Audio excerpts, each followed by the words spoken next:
Hello everyone and welcome to 10 Minute School live class from Oxford. আজকে আমরা খুবই interesting একটা টপিক নিয়ে আলোচনা করব এবং টপিকটা হচ্ছে জেনেটিক ইঞ্জিনিয়ারিং, যেটা নিয়ে সারা পৃথিবীর মানুষজনের অনেক মাথা ব্যথা। তো জেনেটিক ইঞ্জিনিয়ারিং কিভাবে করতে হয় সেই বায়োলজি এবং ছোট ছোট কিছু কেমিস্ট্রি আমরা আজকের ক্লাসে ডিটেইলসে আলোচনা করব। তো আজকের ক্লাসটা যদি তোমরা করো তাহলে জেনেটিক ইঞ্জিনিয়ারিং সম্পর্কে একটা মোটামুটি ইন্ট্রোডাকশন বুঝতে পারবে। তারপরে তোমরা নিজেরা পড়লে এই সম্পর্কে আরো ভালোভাবে জানতে পারবে। যেহেতু 10 মিনিট স্কুলের এটি একটি লাইভ ক্লাস, লাইভে তোমরা আমাকে প্রশ্ন করবে, আমি সেই প্রশ্নগুলোর উত্তর কমেন্ট পড়ে পড়ে তোমাদেরকে দেওয়ার চেষ্টা করব। তো আমি তোমাদের প্রশ্নের উত্তর দেওয়ার জন্য এখানে বসে আছি। তোমরা কমেন্ট করে যাও এবং অবশ্যই এক্ষুনি ক্লাসটিকে শেয়ার করে দাও, কারণ যত বেশি বন্ধুরা এই ক্লাসে অংশগ্রহণ করবে তত বাংলাদেশের কোনায় কোনায় আমাদের এই নলেজগুলো ছড়িয়ে যেতে পারবে। তো 10 মিনিট স্কুলে সবচেয়ে বড় প্রচারক তোমরাই। শেয়ার দিস ক্লাস এবং যত বেশি পারো কমেন্ট করো। তোমরা এখন আমাকে কমেন্ট করে জানিয়ে দাও তোমরা এখন কে কোথায় বাংলাদেশের কোন প্রান্ত থেকে আমাদের এই লাইভ ক্লাসটিতে অংশ নিচ্ছ। আমি তোমাদের কিছু কমেন্ট পড়ার মাধ্যমেই ক্লাসটি শুরু করতে যাচ্ছি।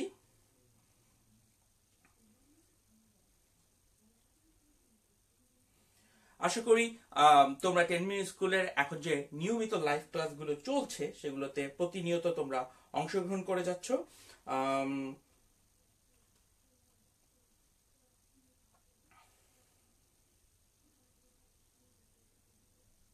তো আমি ইতোমধ্যে দেখতে পাচ্ছি প্রায় 150 জন স্টুডেন্ট, প্রায় 127 জন স্টুডেন্ট আমাদের সাথে ক্লাসে এসে উপস্থিত হয়েছে।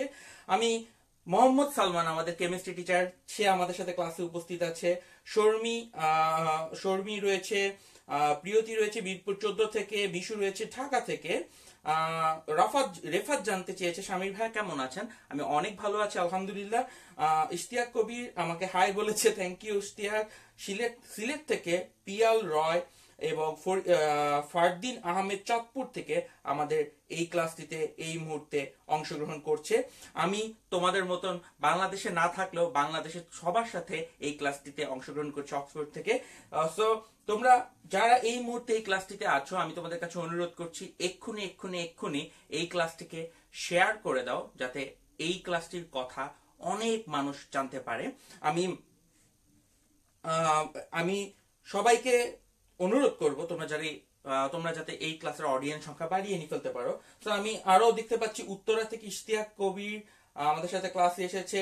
বগুড়া থেকে স্বপ্নিক বিন হাসান আমাদের সাথে ক্লাসে এসেছে। ঢাকা থেকে ঝর্ণা আক্তার আমাদের সাথে ক্লাসে এসেছে।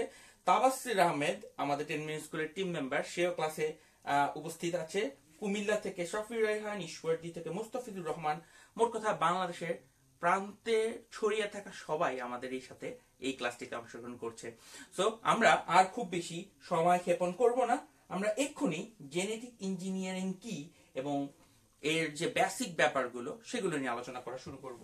তো ক্লাসটা শুরু করব তোমাদেরকে কিছু প্রশ্ন করার মধ্য দিয়ে। অবশ্যই এই প্রশ্নগুলোর উত্তর তোমরা কমেন্টে দিতে থাকবে এবং যে প্রথমে প্রশ্নের উত্তর দিতে পারবে আমি অবশ্যই তাদের নামগুলো এখানে পড়ার চেষ্টা করব। সো আমরা সবাই জানি এই ডান দিকের যে মলিকিউলটা রয়েছে তার নাম আমরা সবাই জানি, এটা জিজ্ঞেস করে তোমাদের অপমানিত করব না। এর নাম হচ্ছে ডিএনএ। ডিএনএ বা ডিঅক্সি রাইবোনিউক্লিক অ্যাসিড, এটা আমরা সবাই পরিচিত। বাট আজকের ক্লাসের জন্য খুব গুরুত্বপূর্ণ একটা মলিকিউল হচ্ছে এই গোলাকার, এই গোল বলটা। তোমরা কি কেউ আমাকে কমেন্টে জানাতে পারবে এই জিনিসটার নাম কি? এই যে গোলাকার জিনিসটা এখানে একে নেওয়া হয়েছে সেই জিনিসটার নাম কি? আমাকে এক্ষুনি কমেন্টে জানাও। জেনেটিক ইঞ্জিনিয়ারিং এর জন্য ডিএনএ যেরকম খুবই গুরুত্বপূর্ণ, এখনকার দিনে ডিএনএ এর সাথে সাথে এই গোল জিনিসটাও খুবই গুরুত্বপূর্ণ। সো আমি তোমাদের সেই প্রশ্নের উত্তর পাওয়ার জন্য এখন অপেক্ষা করছি।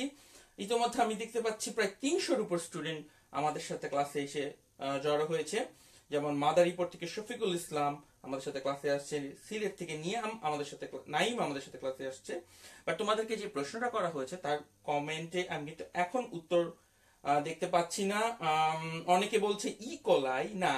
ইয়েস, প্রথম কারেক্ট অ্যান্সারটি দিয়েছে সাকিব চৌধুরীর উত্তর কারেক্ট হয়েছে। তারপরই আবির হোসেন অনিক কারেক্ট অ্যান্সার দিয়েছে। সৈকত সরকারের উত্তরও সঠিক হয়েছে। বুলবুল উত্তর কারেক্ট দিয়েছে, সুপ্রদাসের উত্তর ঠিক হয়েছে। এই মলিকিউলটার নাম হচ্ছে প্লাজমিড। এই মলিকিউলটার নাম হচ্ছে প্লাজমিড। সো প্লাজমিড কি এটা যদি তোমরা না জানো, আমি একটু ছোট্ট করে বলে দিতে চাই যে প্লাজমিড মূলত পাওয়া যায় হচ্ছে ব্যাকটেরিয়াতে। বাট ব্যাকটেরিয়া ছাড়া ইস্ট এক ধরনের ছত্রাক, সো ইস্টেও প্লাজমিড পাওয়া সম্ভব। সো প্লাজমিড শুধু যে ব্যাকটেরিয়াতে পাওয়া যায় এমন না, ইস্টের দেহেও প্লাজমিড পাওয়া সম্ভব। তো প্লাজমিড হচ্ছে একটা বৃত্তাকার ডিএনএ অণু। এটা সরল রৈখিক না, বরং এটা বৃত্তাকার ডিএনএ, এবং এটা সাইজে অনেক ছোট। এই ডিএনএ অনেক বড়, ওইটাকে নিয়ে নাড়াচাড়া করাটা অনেক কঠিন। অন্যদিকে প্লাজমিডের সংখ্যা অনেক ছোট, প্লাজমিড সাইজের ছোট, এটাকে নিয়ে টানা হেঁচড়া করাটা সহজ। তাই জেনেটিক ইঞ্জিনিয়াররা প্লাজমিডটাকে তাদের প্রধান টুল বা যন্ত্র হিসাবে ব্যবহার করে। এখন প্লাজমিডটা আসলে কি? খুব সহজ কথায় প্লাজমিডটা হচ্ছে একটা আমরা যদি বলতে চাই যে মালামাল বহনকারী যে গাড়ি থাকে, সেই ধরনের একটা গাড়ি। সেই গাড়িকে ইংরেজিতে বলা হয়ে থাকে ভেক্টর। ভেক্টর দিয়ে আমি ভেক্টরের যদি আমি কাছাকাছি বাংলা করি, আমি অনেকটা বলতে পারবো যে এটা একটা মালবাহী যানবাহন। সো প্লাজমিড হচ্ছে একটা কার্গো, একটা ট্রাকের মতন কাজ করে থাকে। কিরকম? ট্রাক যেমন এক জায়গা থেকে আরেক জায়গায় জিনিসপত্র নিয়ে যায়, প্লাজমিড এক প্রাণীর দেহ থেকে অন্য প্রাণীর দেহের মধ্যে এইরকম ডিএনএ নিয়ে চলে যেতে পারে। অর্থাৎ প্লাজমিডের মাধ্যমে আমরা ডিএনএ কে ট্রান্সফার করে থাকি।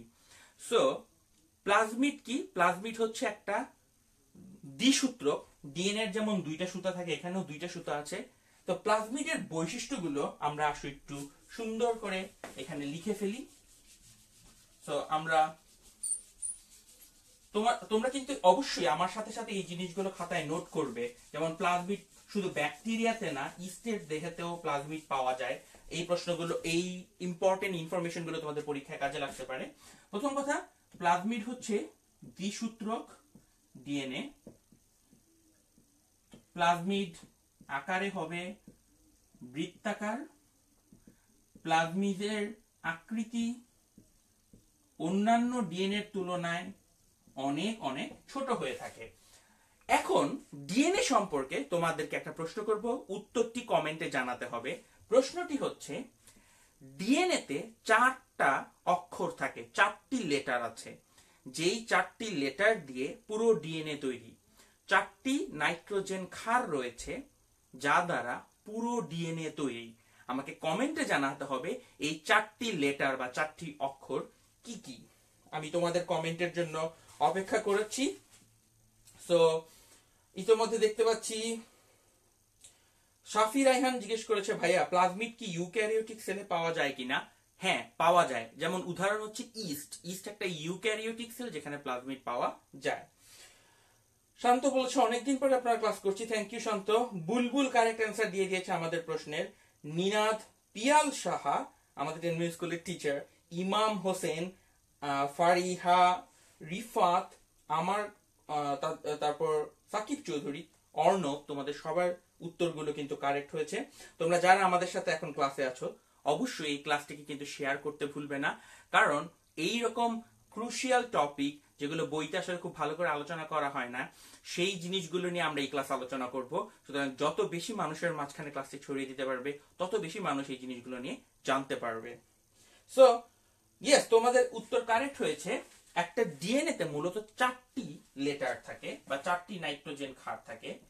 ডিএনএ সব ইনফরমেশন এ, টি, সি, জি এই 4টি মাত্র অক্ষর দ্বারা তৈরি। অর্থাৎ একটা ডিএনএ তে যত ইনফরমেশন লেখা থাকবে সবই এই 4টি অক্ষরের কারসাজি। এখন তোমরা সবাই দেখছো যে দুটো ডিএনএ সুতা একজন আরেকজনের সাথে জোড়া লেগে থাকে, অর্থাৎ একটা সুতা আর একটা সুতার সাথে হাইড্রোজেন বন্ধন দ্বারা জোড়া লেগে থাকে। এই হাইড্রোজেন বন্ধনটা কার কার মাঝে তৈরি হয় এখন আমাকে সেটা কমেন্টে জানাবে। তো তোমরা এখন কমেন্ট করে আমাকে জানিয়ে দাও এই 4টি লেটারের মধ্যে কোন দুটি জোড়া বাঁধে? এই 4টি লেটারের মধ্যে কোন দুটি একজন আরেকজনের সাথে জোড়া বাঁধতে সক্ষম, অর্থাৎ কোনটি অপরটির সাথে হাইড্রোজেন বন্ধন তৈরি করতে সক্ষম? তোমরা আমাকে কমেন্টে জানিয়ে দাও, কারণ আমি জানি তোমাদের মধ্যে কেউ না কেউ অবশ্যই এই প্রশ্নের সঠিক উত্তর আমাদেরকে দিতে পারবে। তো তোমাদের উত্তরের জন্য আমি অপেক্ষা করে যাচ্ছি। আমি একটা খুব ভালো প্রশ্ন বলেছে ওয়াইল্ড আলিফ, আকৃতি না আকারে ছোট? Thank you. আমি এখানে আকৃতি ছোট না বলে আকার ছোট বলাটা মোর কনভিনিয়েন্ট এবং অ্যাপ্রোপ্রিয়েট হবে। এটা আকৃতি না, আসলে আকারে ছোট বলা ভালো হবে। ইয়েস, আমরা কারেক্ট অ্যান্সার পেতে শুরু করেছি।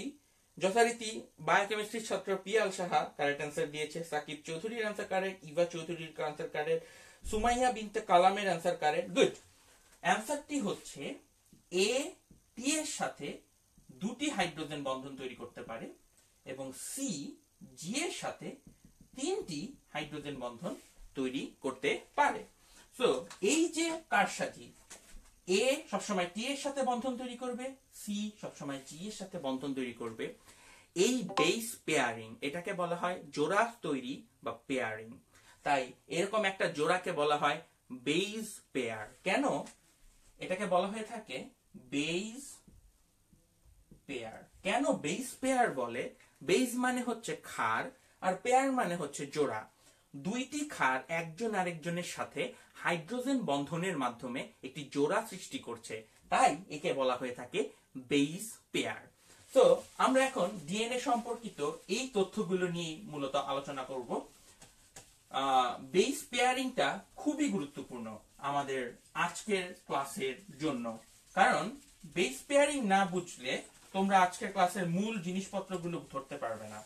তাই আমি তোমাদেরকে এখন ডিএনএ এর একটা সূত্রক দিচ্ছি। 5 প্রাইম থেকে 3 প্রাইম এন্ডে একটা ডিএনএ এর একটা সুতার মধ্যে যে ইনফরমেশনটি রয়েছে সেটা হচ্ছে টি সি জি এ জি টি এ। এটা হচ্ছে ডিএনএ এর একটা সুতা।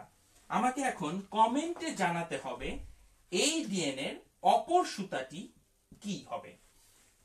এই ডিএনএ এর একটা সুতা যদি এইটা হয়, অন্য সুতাটি কি হবে? তাড়াতাড়ি আমাদেরকে জানাতে হবে। এগুলো খুবই সাধারণ বেসিক, যেগুলো না বলে আসলে ক্লাসটা নেওয়া সম্ভব নয়, তাই আমরা এগুলো আলোচনা করছি।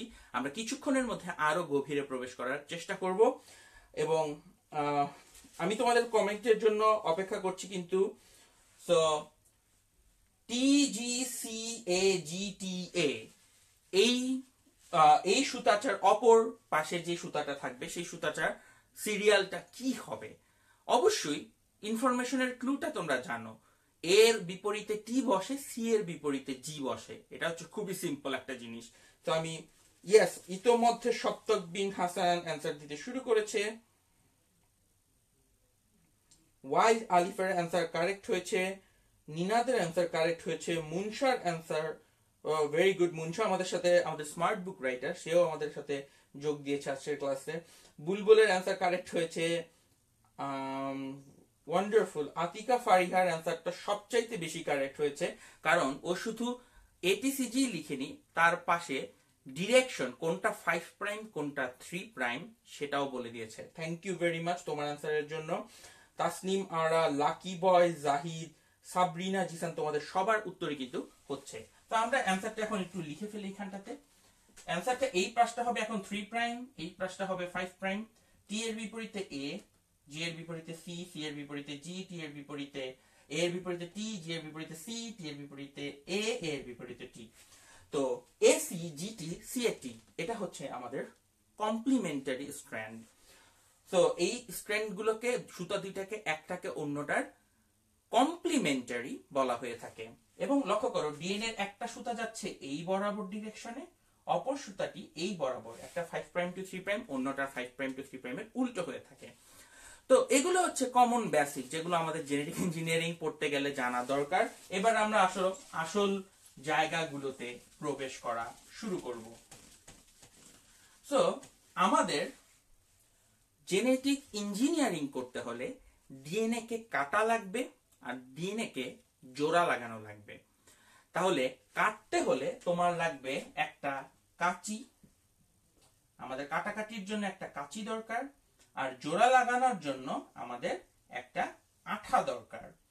তো ডিএনএ কে কাটার জন্য এই রকম কাঁচিও পাওয়া যায়, এই রকম আঠাও পাওয়া যায়। তোমরা কি এই কাঁচি এবং আঠার নামগুলো বলতে পারবে যা দিয়ে ডিএনএ কে কাটা যায় এবং ডিএনএ কে জোড়া লাগানো যায়? যদি বলতে পারো আমি খুবই খুশি হব। আমি ভাববো যে তোমরা অনেক কিছু ইতিমধ্যেই আমাদের এগুলো জানো। সো আমি তোমাদের জন্য অপেক্ষা করছি ডিএনএ কে কাটার জন্য কোন কাঁচি ব্যবহার করা হয় এবং কোন আঠা ব্যবহার করা হয়। ইতিমধ্যে আব্দুল্লাহ আরিফ একটা অ্যান্সার দিয়ে দিয়েছে, কারেক্ট অ্যান্সারই হয়েছে, সে ডিএনএ আঠার নামটা বলে দিয়েছে। সবার প্রথম পারফেক্ট অ্যান্সার দিয়েছে দীপ্ত রয়। আমাদের আরেক টিচার সুকল্যাণ ঘোষ আকাশ আমাদের সাথে এই মুহূর্তে ক্লাসে জয়েন করেছে, ওয়ান্ডারফুল। সাবরিনা জিসান একটি কারেক্ট অ্যান্সার দিয়েছে। সুমাইয়া বিনতে কালামের পুরো অ্যান্সারটা কারেক্ট হয়েছে। যথারীতি পিয়াল শাহ কারেক্ট অ্যান্সার দিয়ে দিয়েছে।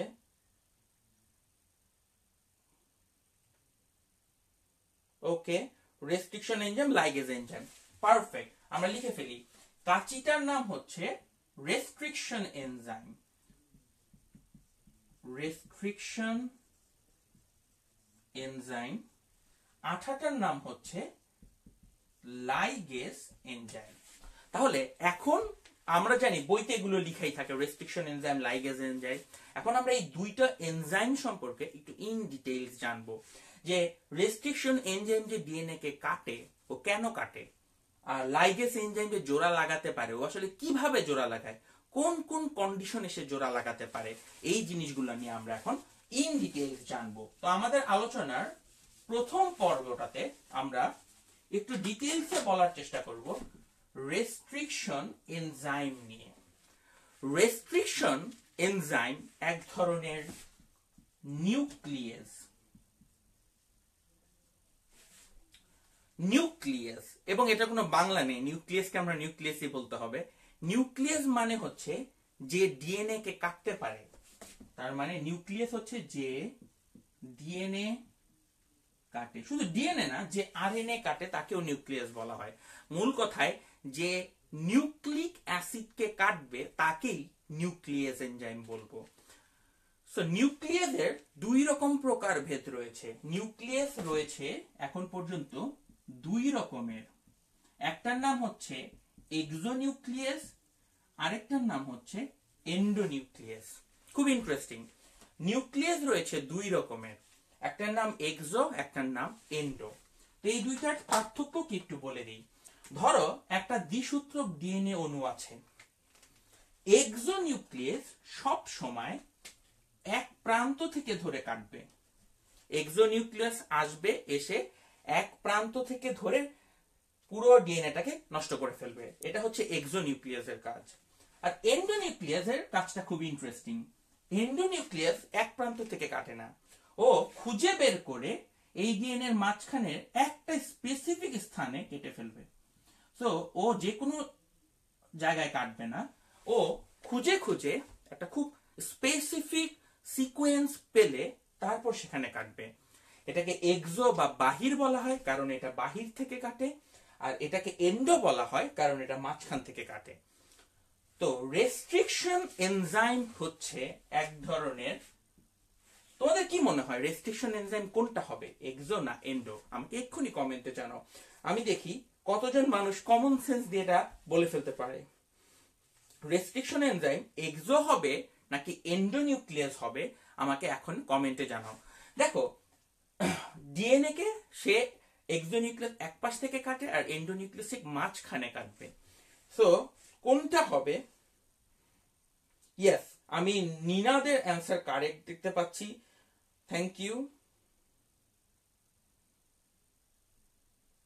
আমি সপ্তক বিন হাসানের কারেক্ট অ্যান্সার দেখতে পাচ্ছি।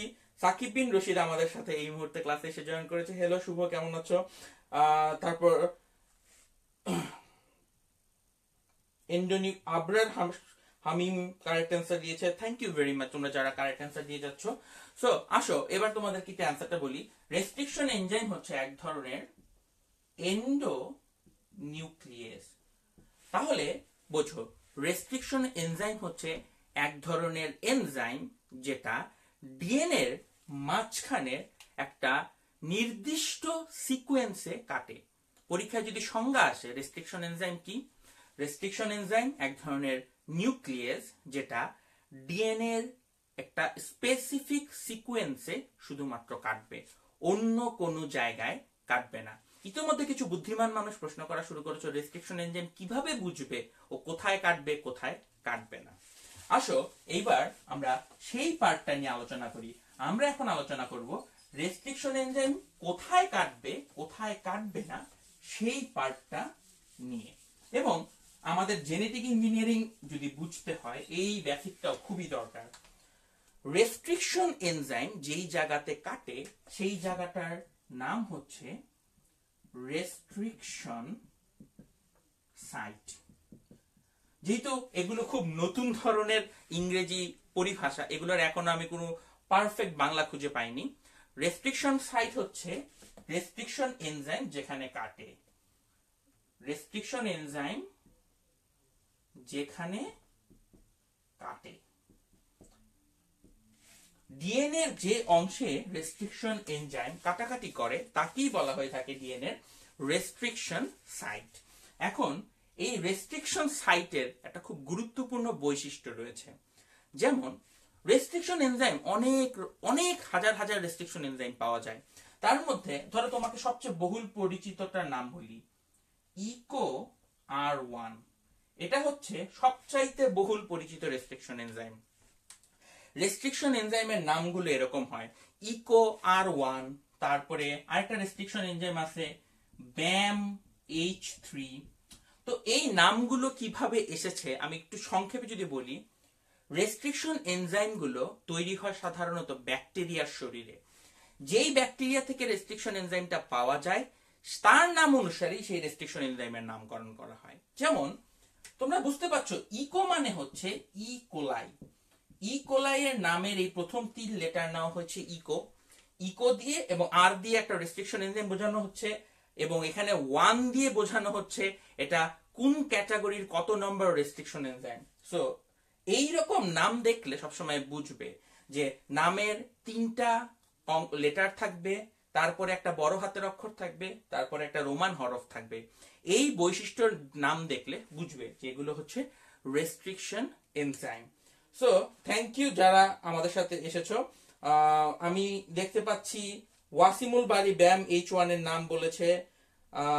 অনেকে বলছে হ্যাঁ এটা 2017 এর লাস্ট ক্লাস, তাই না? আমরা এই সুন্দর বছরটাকে কত সুন্দরভাবে এক বিদায় জানাচ্ছি এই অক্সফোর্ড থেকে বাংলাদেশে একটি লাইভ ক্লাস নেওয়ার মাধ্যমে। সো আমরা এখন রেস্ট্রিকশন সাইটের কিছু বৈশিষ্ট্য তোমাদেরকে জানাবো। যেমন ইকো আর1 এর রেস্ট্রিকশন সাইটটার নাম হচ্ছে GAATTC। এর রেস্ট্রিকশন সাইটটা হচ্ছে GAATTC। চিন্তা করো এটা যদি ডিএনএ 5' to 3' হয়, তোমরা আমাকে এখন লিখে দেখাও তার 3' to 5' কি হবে। তোমরা এখন কমেন্ট করো এই রেস্ট্রিকশন এনজাইমের অপর সুতাটি, ডিএনএর এই সুতাটা যদি GAATTC হয় অন্য সুতাটি কি হবে আমাকে এক্ষুনি কমেন্টে জানিয়ে দাও। আমি তোমাদের কমেন্টের জন্য কিন্তু অপেক্ষা করছি।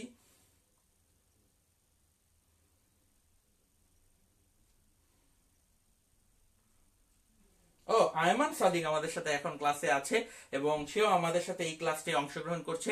তোমরা যারা ক্লাসে আছো এবং এখন পর্যন্ত ক্লাসটিকে শেয়ার করনি, তোমাদেরকে অনুরোধ করব অবশ্যই তোমাদের বাঁ দিকে কর্নারটাতে নিচের দিকে একটা শেয়ার বাটন আছে, সেটা ক্লিক করে তোমাদের বন্ধুটিকে এই ক্লাসটির কথা জানিয়ে দাও। এবং আমি কিন্তু কারেক্ট অ্যান্সার সবার কাছ থেকে দেখতে পাচ্ছি, পিয়াল সাহা, অমিত তনজিব, শক্তক bin Hasan, Tasnim. So thank you Atika Fariha তোমাদের সবার কারেক্ট অ্যান্সারের জন্য। কারেক্ট অ্যান্সারটি হচ্ছে, তোমরা অবশ্যই বুঝতে পারছো কারেক্ট অ্যান্সারটি খুবই সুন্দর। দেখো CTTAAG। তোমরা কেউ কি লক্ষ্য করে দেখেছো তোমরা যে কারেক্ট অ্যান্সারটি দিয়েছো এই ডিএনএর দুটো সুতা একটু ইন্টারেস্টিং ওয়েতে আছে। এটা খুবই ইন্টারেস্টিং ওয়েতে আছে। কিরকম লক্ষ্য করো, এই পাশ থেকে পড়ো GAATTC, অর্থাৎ একটা সুতাকে বা থেকে ডানে পড়ো, ওই সুতাটাকে ডান থেকে বাঁ দিকে পড়ে আসো, GAATTC। অর্থাৎ এই সুতাকে তুমি এইভাবে পড়ে যাও আর এইভাবে পড়ো, দুই পাশ থেকে পড়লেও সুতাটা দেখতে একই রকম। এই পাশ থেকেও GAATTC, এই পাশ থেকেও GAATTC। এই ধরনের সিকোয়েন্সকে রেস্ট্রিকশন সাইট কাটে। রেস্ট্রিকশন সাইট সবসময় এই ধরনের সিকোয়েন্সে হয়। সো এই ধরনের সিকোয়েন্সের একটা নাম আছে, এদেরকে বলা হয়ে থাকে প্যালিন্ড্রোম। প্যালিন্ড্রোম, এই জাতীয় সিকোয়েন্সকে বলা হয়ে থাকে প্যালিন্ড্রোম। এই শব্দটা যদি আগে না শুনে থাকো কোনো ভয় পাওয়ার কারণ নেই। যেই সিকোয়েন্সকে বাম থেকে ডান এরকম ডান থেকে বামে পড়ে আসলে একই রকম হয়, সেই সিকোয়েন্সকে বলা হয় প্যালিন্ড্রোম। রেস্ট্রিকশন সাইটের সবচেয়ে বড় বৈশিষ্ট্য হচ্ছে রেস্ট্রিকশন সাইটগুলো হবে প্যালিন্ড্রোম সিকোয়েন্স। প্যালিন্ড্রোম সিকোয়েন্স ছাড়া রেস্ট্রিকশন সাইট হওয়া সম্ভব না। রেস্ট্রিকশন সাইটগুলো সব সময় প্যালিন্ড্রোমিক সিকোয়েন্স হবে। তো থ্যাংক ইউ, তোমরা যদি এতটুকু বুঝে থাকো। যেমন মুনশা আমাদেরকে জানিয়েছে সে প্যালিন্ড্রোম সিকোয়েন্সটি বুঝতে পেরেছে। আমি দেখতে পাচ্ছি এখন পর্যন্ত রুদমিলা, গ্লোরিয়াস, জেরাল, লামিয়া, তাসলিমারা, তোমাদের মধ্যে সবাই আমাদের সাথে এই ক্লাসে রয়েছে। একজন জিজ্ঞেস করেছো 5 প্রাইম 3 প্রাইম মানে প্রাইম জিনিসটা আসলে কি। ডিএনএ যে 5 প্রাইম 3 প্রাইম বলে, আসলে এই নামগুলো এসেছে জৈব রসায়ন থেকে। তোমার কাছে মনে হয়েছে না কেন এটা 5 প্রাইম 3 প্রাইম, কেন এটা 5 3 না, প্রাইমটা কোত্থেকে এসেছে? আসলে এই যে ডিএনএ এর অণুটা, তার মধ্যে দুই ধরনের প্রধান শিকলের নাম্বারিং করতে হয়। একটা হচ্ছে এই 5 প্রাইম 3 প্রাইম অর্থাৎ তার ফসফেট অণুগুলোর পরপর নাম্বারিং। আর এই যে GAATTC, যেমন অ্যাডেনিন এ, অ্যাডেনিন দেখতে আসলে কিরকম? অ্যাডেনিন কিন্তু আসলে একটা জৈব অণু। অ্যাডেনিন দেখতে হচ্ছে এইরকম, এবং এই অ্যাডেনিনের মধ্যে 1 2 3 4 5 এরকম নাম্বার করতে হয়। সো ওই অ্যাডেনিন গুয়ানিনের নাম্বারগুলোকে 1 2 3 4 করে করা হয়েছে, এবং তার যে সুগার রয়েছে, ডিএনএ তে এক ধরনের চিনি বা শর্করা থাকে, সেই শর্করার নামকরণ করা হয়েছে তাই 1 প্রাইম 2 প্রাইম 3 প্রাইম দিয়ে। ডিএনএ তে ক্ষারগুলোর নামকরণে নাম্বার দেওয়ার সময় 1 2 3 ব্যবহার করা হয়, আর ডিএনএ এর শর্করার নাম্বারিং দেওয়ার সময় তাই 1 প্রাইম 2 প্রাইম 3 প্রাইম দেওয়া হয়। যে প্রশ্নটি করেছো, থ্যাংক ইউ, আশা করি তুমি তোমার উত্তর বুঝতে পেরেছো। যেহেতু এখানে দু ধরনের মলিকিউল একসাথে রয়েছে, তাই দুইটার নাম্বারিং এর জন্য একটার জন্য 1 প্রাইম আর একটার জন্য 1 ব্যবহার করা হয়। থ্যাংক ইউ যারা বুঝতে পেরেছো।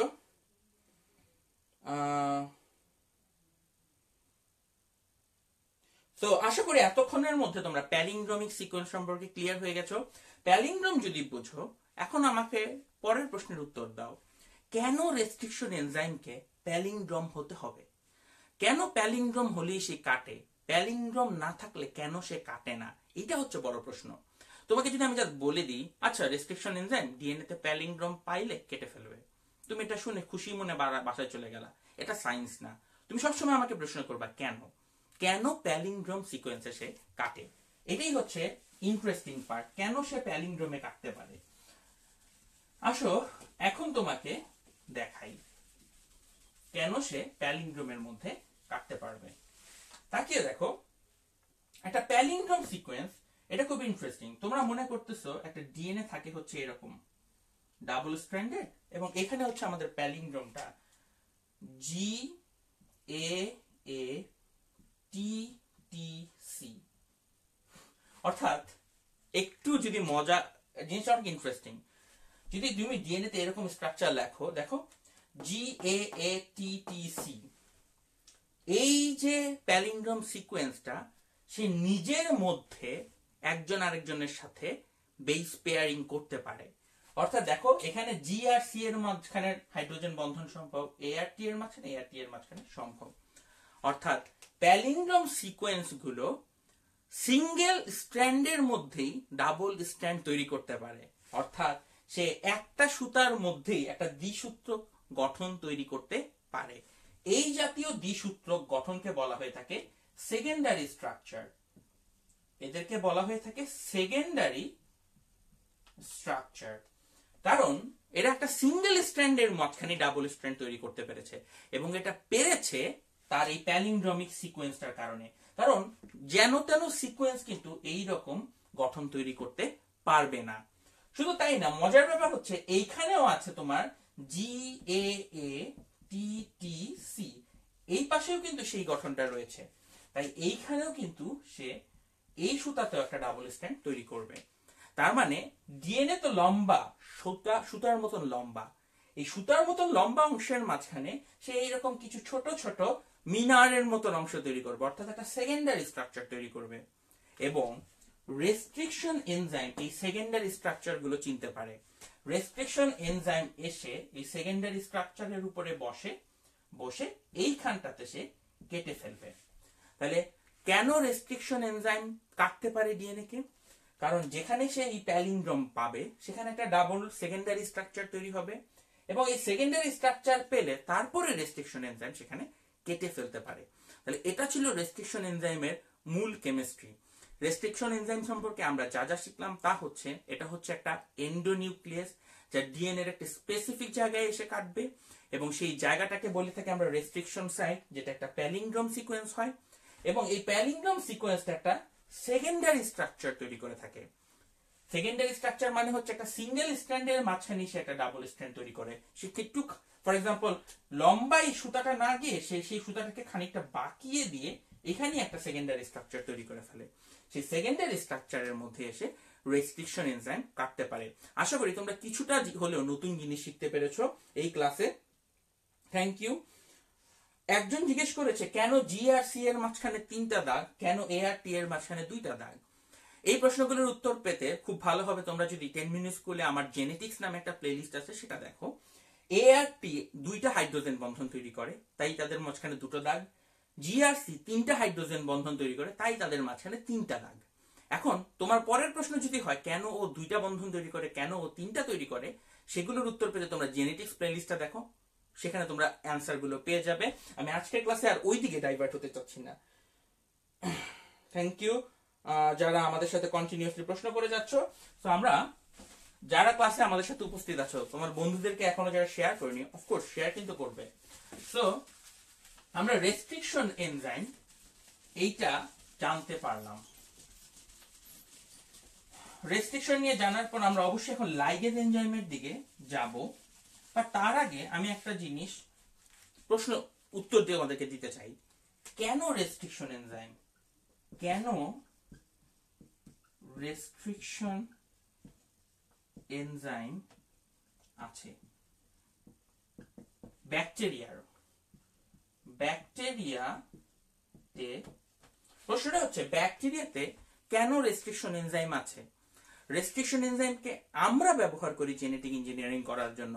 ব্যাকটেরিয়ার তো বসে কোনো ঠেকা পড়ে নাই যে ও আমাদের জন্য একটা জেনেটিক ইঞ্জিনিয়ারিং এর টুল বানায় বসে থাকবে। ব্যাকটেরিয়ার নিজের রেস্ট্রিকশন এনজাইম কেন লাগে, এইটা হচ্ছে প্রশ্ন। আমি কমেন্টে জানতে চাই কেউ কি এটার উত্তর দিতে পারবে। আমরা যে রেস্ট্রিকশন এনজাইমটি আমরা মানুষ জেনেটিক ইঞ্জিনিয়ারিং করি, বাট ব্যাকটেরিয়া কেন এটা বানায়? নিশ্চয়ই ব্যাকটেরিয়ারও এটা কোনো কাজে আসে। ব্যাকটেরিয়ার কি কাজে এই রেস্ট্রিকশন এনজাইম লাগে সেটা আমাকে একটু কমেন্টে জানাতে পারলে আমি খুবই খুশি হব। জুবাইর বিন আলম, সাকিব মঞ্জুর জিহান আমাদের সাথে ক্লাসে অংশগ্রহণ করেছে, ওয়ান্ডারফুল। আমার মাও এই ক্লাসটাতে অংশগ্রহণ করেছে, হ্যালো।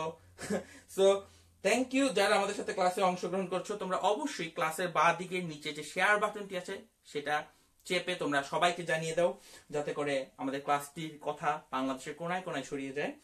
সো কেন রেস্ট্রিকশন এনজাইম আছে আমি তোমাদের কাছে জানতে চাচ্ছি। এখন পর্যন্ত আমরা সাবরিনা, জিসান, শাহরিয়ার, ডিউ, তোমাদের অ্যান্সার খানিকটা কারেক্ট হয়েছে।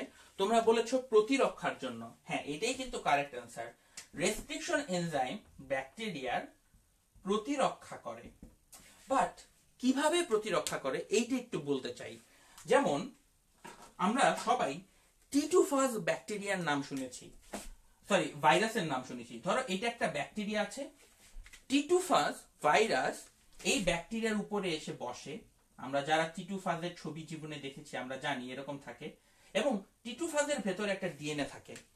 সে বসার পরে তার ভেতরের যে ডিএনএটা থাকে সেই ডিএনএটাকে ব্যাকটেরিয়া শরীরের মধ্যে প্রবেশ করায়। তাহলে ব্যাকটেরিয়ার শরীরের মধ্যে ভাইরাসের ডিএনএটা চলে আসে এবং এই ডিএনএটা এই ব্যাকটেরিয়াটাকে আলটিমেটলি নষ্ট করে ফেলে। তাই ব্যাকটেরিয়া এই রেস্ট্রিকশন এনজাইমগুলো তৈরি করে। ব্যাকটেরিয়া রেস্ট্রিকশন এনজাইমটা তৈরি করে কারণ সেই রেস্ট্রিকশন এনজাইম দিয়ে এই ভাইরাসের ডিএনএটাকে কেটে ধ্বংস করে দিতে পারে এবং যার মাধ্যমে সে নিজেকে আসলে রক্ষা করে। তাহলে চিন্তা করে দেখো নেচারের কি অ্যামেজিং ডিফেন্স মেকানিজম। ভাইরাস একদিকে ব্যাকটেরিয়াকে অ্যাটাক করার একটা পদ্ধতি বের করে রেখেছে, ব্যাকটেরিয়াও আবার এই ভাইরাসের এগেইনস্টে একটা ঢাল, একটা ডিফেন্স মেকানিজম হিসাবে রেস্ট্রিকশন এনজাইম তৈরি করেছে। আমাদের শরীরের ভেতরেও এরকম অনেক ডিফেন্স মেকানিজম আছে। তোমরা যারা ইমিউনোলজি পড়েছো সেগুলো অবশ্যই তোমরা জানো। তো ব্যাকটেরিয়াতে কেন রেস্ট্রিকশন এনজাইম থাকে, আমরা সেই প্রশ্নের উত্তর দিয়ে দিলাম। রেস্ট্রিকশন এনজাইম থাকে কারণ এটা তার ভাইরাল ডিএনএ কে ধ্বংস করতে সহায়তা করে। এইবার কিন্তু আমরা আমাদের ক্লাসের পরবর্তী ইন্টারেস্টিং পার্টে প্রবেশ করতে যাচ্ছি, লাইগেজ। Ligase enzyme. শোনো, লাইগেজ কথাটা কোত্থেকে এসেছে এটা বুঝলেই আমরা পুরো জিনিসটা বুঝবো। আমরা ইংরেজিতে একটা শব্দ আছে, সেই শব্দটা হচ্ছে লাইগেশন। লাইগেশন কথাটার মানে হচ্ছে জোড়া লাগানো। খুব সহজ বাংলায় লাইগেশন মানে জোড়া লাগানো। লাইগেজ হচ্ছে যে জোড়া লাগায়, লাইগেশন প্লাস এজ, এটাই হচ্ছে লাইগেজ। তাহলে যে এনজাইম ডিএনএ কে জোড়া লাগাতে পারে সেটাই হচ্ছে লাইগেজ এনজাইম। তাহলে চিন্তা করো, আমি রেস্ট্রিকশন এনজাইম দিয়ে ডিএনএ কে কাটবো, আর এরপরে ডিএনএটাকে তো কারো না কারোর সাথে জোড়া লাগাতে হবে। সেই জোড়া লাগানোর কাজটা আমাকে করে দিবে লাইগেজ এনজাইম। আমরা বাণিজ্যিকভাবে যে লাইগেজ এনজাইমটা, লাইগেজ এনজাইম কিন্তু হাজার হাজার পাওয়া যায়, এর মধ্যে আমরা যেটা ব্যবহার করি সেটার নাম হচ্ছে T4 ডিএনএ লাইগেজ। এটা হচ্ছে সবচেয়ে বহুল পরিচিত লাইগেজ এনজাইমের এক্সাম্পল। তোমরা লাইগেজ এনজাইমের একটা এক্সাম্পল শিখে রাখো। হাজার হাজার লাইগেজ আছে, তার মধ্যে আমরা বেশিরভাগ সময় ব্যবহার করি T4 ডিএনএ লাইগেজ, কারণ এই লাইগেজটা সবচেয়ে ভালোভাবে কাজ করে। অনেক লাইগেজ নিয়ে মানুষ ট্রাই করে দেখেছে, এটাই দেখা গেছে যে ল্যাবরেটরিতে টেস্ট টিউবের মধ্যে খুব ভালোভাবে কাজ করতে পারে। থ্যাংক ইউ যারা আমাদের সাথে কন্টিনিউয়াসলি ক্লাসে জয়েন করে প্রশ্নগুলোর উত্তর দিয়ে যাচ্ছ। আমি এইবার তোমাদেরকে লাইগেজ এনজাইম জোড়া লাগানোর শর্ত একটু বলে দিতে চাই। লাইগেজ কখন জোড়া লাগাতে পারে এইটা একটু বোঝাটা দরকার জেনেটিক ইঞ্জিনিয়ারিং এর জন্য। যেমন ধরো তোমার ডিএনএ দুটো সুতা আছে, একটা সুতা এইরকম আর একটা সুতা আছে ধরো এইরকম। এখন একটু বলা দরকার, যদি এইটা হয় 5 প্রাইম এন্ড, এটা হবে 3 প্রাইম, এটা 5 প্রাইম, তাহলে এটা 3 প্রাইম, তাহলে এই পাশ থেকে আসবে উল্টো দিক থেকে, এটা 5 প্রাইম, এটা 3 প্রাইম, এটা 5 প্রাইম, এটা 3 প্রাইম। আমি তোমাদের কাছে প্রশ্নে জানতে চাচ্ছি, কমেন্ট উত্তর করবে 3 প্রাইম এন্ডে কোন কার্যকরী মূলক থাকে। 3 প্রাইম এন্ডে কোন কার্যকরী মূলক থাকে আমাকে এক্ষুনি কমেন্ট করে জানাও। ডিএনএ এর 3 প্রাইম এন্ডে কোন কার্যকরী মূলক থাকে আমাকে কমেন্ট করে জানাও। ওমর ফারুক আমাদের ক্লাসের এক্সপ্লেনেশন শুনে বেশ খুশি। থ্যাংক ইউ ওমর তোমার কাজে আসার জন্য। অনেকেই জানাচ্ছ তোমরা ক্লাসটি এনজয় করছো। ক্লাসটি যদি এনজয় করেই থাকো অবশ্যই তোমার বন্ধুদেরকেও কিন্তু পরবর্তীতে জানাবে আমাদের এই ক্লাসটির কথা, এই ক্লাসটির লিংক শেয়ার করবে। 10 মিনিট স্কুল ওয়েবসাইটে কিন্তু হাজার হাজার ভিডিও রয়েছে আমাদের, সত্যিকার অর্থে হাজার হাজার ভিডিও। প্রায় এখন পর্যন্ত 3-4 হাজার ভিডিও 10 মিনিট স্কুলের ওয়েবসাইট এবং আমাদের ইউটিউব চ্যানেলে রয়েছে। আমাদের প্রায় 200 জনের মতন বিশাল একটা টিম এর জন্য প্রতিনিয়ত রাত দিন কাজ করে যাচ্ছে। আমি তার ছোট্ট একটা অংশ, তোমরা হচ্ছে তার সবচেয়ে বড় অংশ। কারণ তোমরা এই ভিডিওগুলোকে তোমার বন্ধুদের সাথে যদি শেয়ার করো তাহলেই আমরা এই পুরো বাংলাদেশে ফ্রিতে কোয়ালিটি এডুকেশন ছড়িয়ে দিতে পারি। সো একজন জানালো অ্যাস্টার মূলক। অ্যাস্টার মূলকটা কারেক্ট অ্যান্সার না, মুন্নার অ্যান্সার কারেক্ট হয়েছে। আতিকা ফারিহার অ্যান্সার কারেক্ট। আব্দুল্লাহ আরিফ, বুলবুল, আহনাফ আহমেদ, সাবরিনা জিসা, শান্ত, তোমাদের সবার অ্যান্সার কিন্তু কারেক্ট হয়েছে। ডিএনএ 3 প্রাইম এন্ডে যে মূলকটা থাকে সেটা হচ্ছে হাইড্রক্সিল মূলক OH, আর 5 প্রাইম এন্ডে থাকে ফসফেট অলওয়েজ এই জিনিসটা মনে রাখবে, 5 প্রাইম এন্ডে থাকে ফসফেট আর 3 প্রাইম এন্ডে থাকে হাইড্রক্সিল মূলক। কেউ কি বলতে পারবে এই যে হাইড্রক্সিল আর এই যে ফসফেট, এই দুইটা কি বন্ধন দ্বারা যুক্ত থাকে? এই ফসফেট আর এই যে হাইড্রক্সিল মূলক অর্থাৎ এই 5 প্রাইম আর 3 প্রাইম, তারা কি বন্ধন দ্বারা যুক্ত থাকে? এই বন্ধনটার নাম বেশ কঠিন, না পারলে কোনো সমস্যা নেই, আমি অবশ্যই বলে দেব। ডিএনএ পরপর দুটো নিউক্লিওটাইড, যেমন এ টি এর সাথে বা সি জি এর সাথে, এই যে পরপর একটা আর একটার সাথে কি ধরনের বন্ধন দ্বারা যুক্ত থাকে? হাইড্রোজেন বন্ধন না, হাইড্রোজেন বন্ধন হচ্ছে এক সুতার সাথে আরেক সুতার জোড়া লাগায়। বাট একটা সুতার পরপর দুটো নিউক্লিওটাইড কি বন্ধন দ্বারা যুক্ত থাকে আমাকে একটু কমেন্টে জানাবে। নামটা একজন বলছে সিগমা বন্ধন। সিগমা বন্ধন ঠিক আছে, বাট সিগমা বন্ধন হচ্ছে সব বন্ধনকে সিগমা বন্ধন বলে, বাট মানে সিঙ্গেল বন্ড হইলে সেটা সিগমা বন্ধন। বাট এই বন্ধনটার একটা স্পেশাল নাম আছে। ইয়েস, ফার্স্ট কারেক্ট অ্যান্সার দিয়েছে শান্ত, তারপর নিজামুদ্দিন বুলবুল, তারপর নিনাদ ওয়ান্ডারফুল। কারেক্ট নামটা হচ্ছে, একটু এই নামটা লিখে রেখো, এটা পরীক্ষা আসতে পারে। এটার নাম হচ্ছে ফসফো ডাই এস্টার বন্ড। আমি জানি না তোমরা লেখাটা দেখতে পাচ্ছ কিনা, আমি হয়তো অনেক ছোট করে লিখে ফেলেছি। ফসফো ডাই এস্টার বন্ড, তার মানে দুইটা ফসফরিক অ্যাসিডের এস্টারের বন্ধন, ফসফো ডাই এস্টার বন্ড। এই ফসফো ডাই এস্টার বন্ড দিয়ে হচ্ছে ডিএনএ তৈরি। পরীক্ষায় প্রশ্ন আসে যদি ডিএনএ কোন ধরনের বন্ধন দিয়ে তৈরি, উত্তরে যদি বলো হাইড্রোজেন বন্ড, অ্যান্সারটা ভুল হবে। ডিএনএ ফসফো ডাই এস্টার বন্ড দিয়ে তৈরি, এবং এটা কিন্তু খুবই ক্রুশিয়াল একটা প্রশ্ন। ডিএনএ ফসফো ডাই এস্টার বন্ধন দ্বারা তৈরি। এখন সবসময় মনে রাখবে লাইগেজ এনজাইমের কাজ কি? লাইগেজ এনজাইমের কাজ হচ্ছে এই ফসফো ডাই এস্টার বন্ধন সৃষ্টি করা। তার মানে লাইগেজ এনজাইম যেখানে এই হাইড্রক্সিল মূলক পাবে তাকে নিয়ে এই ফসফেটের সাথে জোড়া লাগিয়ে দিবে, এখানে হাইড্রক্সিল মূলক পেলে তাকে ফসফেটের সাথে জোড়া লাগিয়ে দিবে। কিন্তু এই হাইড্রক্সিলটা না থাকলে ও আর জোড়া লাগাতে পারে না। এটা খুবই ইম্পর্টেন্ট প্রশ্ন। লাইগেজ এনজাইম কখন কাজ করতে পারবে না? যদি সে হাইড্রক্সিল মূলকটা না পায় তাহলে আর কিন্তু জোড়া লাগাতে পারবে না। It's very important. হাইড্রক্সিল মূলকটা হচ্ছে, এখানে তোমরা কেমিস্ট্রিতে নিউক্লিওফাইল ইলেকট্রোফাইল পড়েছো না? লিগেন্ড লোন পেয়ার ইলেকট্রন দান করে, এই জাতীয় কিছু ব্যাপার আছে। এই হাইড্রক্সিল মূলকটা সেই লোন পেয়ার ইলেকট্রন দাতা হিসাবে কাজ করে।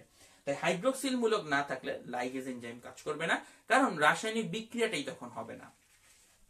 তো লাইগেজ এই কারণে খুব ইম্পর্টেন্ট, কারণ লাইগেজ ফসফোডাইএস্টার বন্ধন তৈরি করে।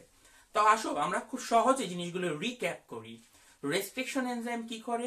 রেস্ট্রিকশন এনজাইম রেস্ট্রিকশন সাইটের মধ্যে যে এই ফসফোডাইএস্টার বন্ধনগুলোকে ভেঙে দেয়।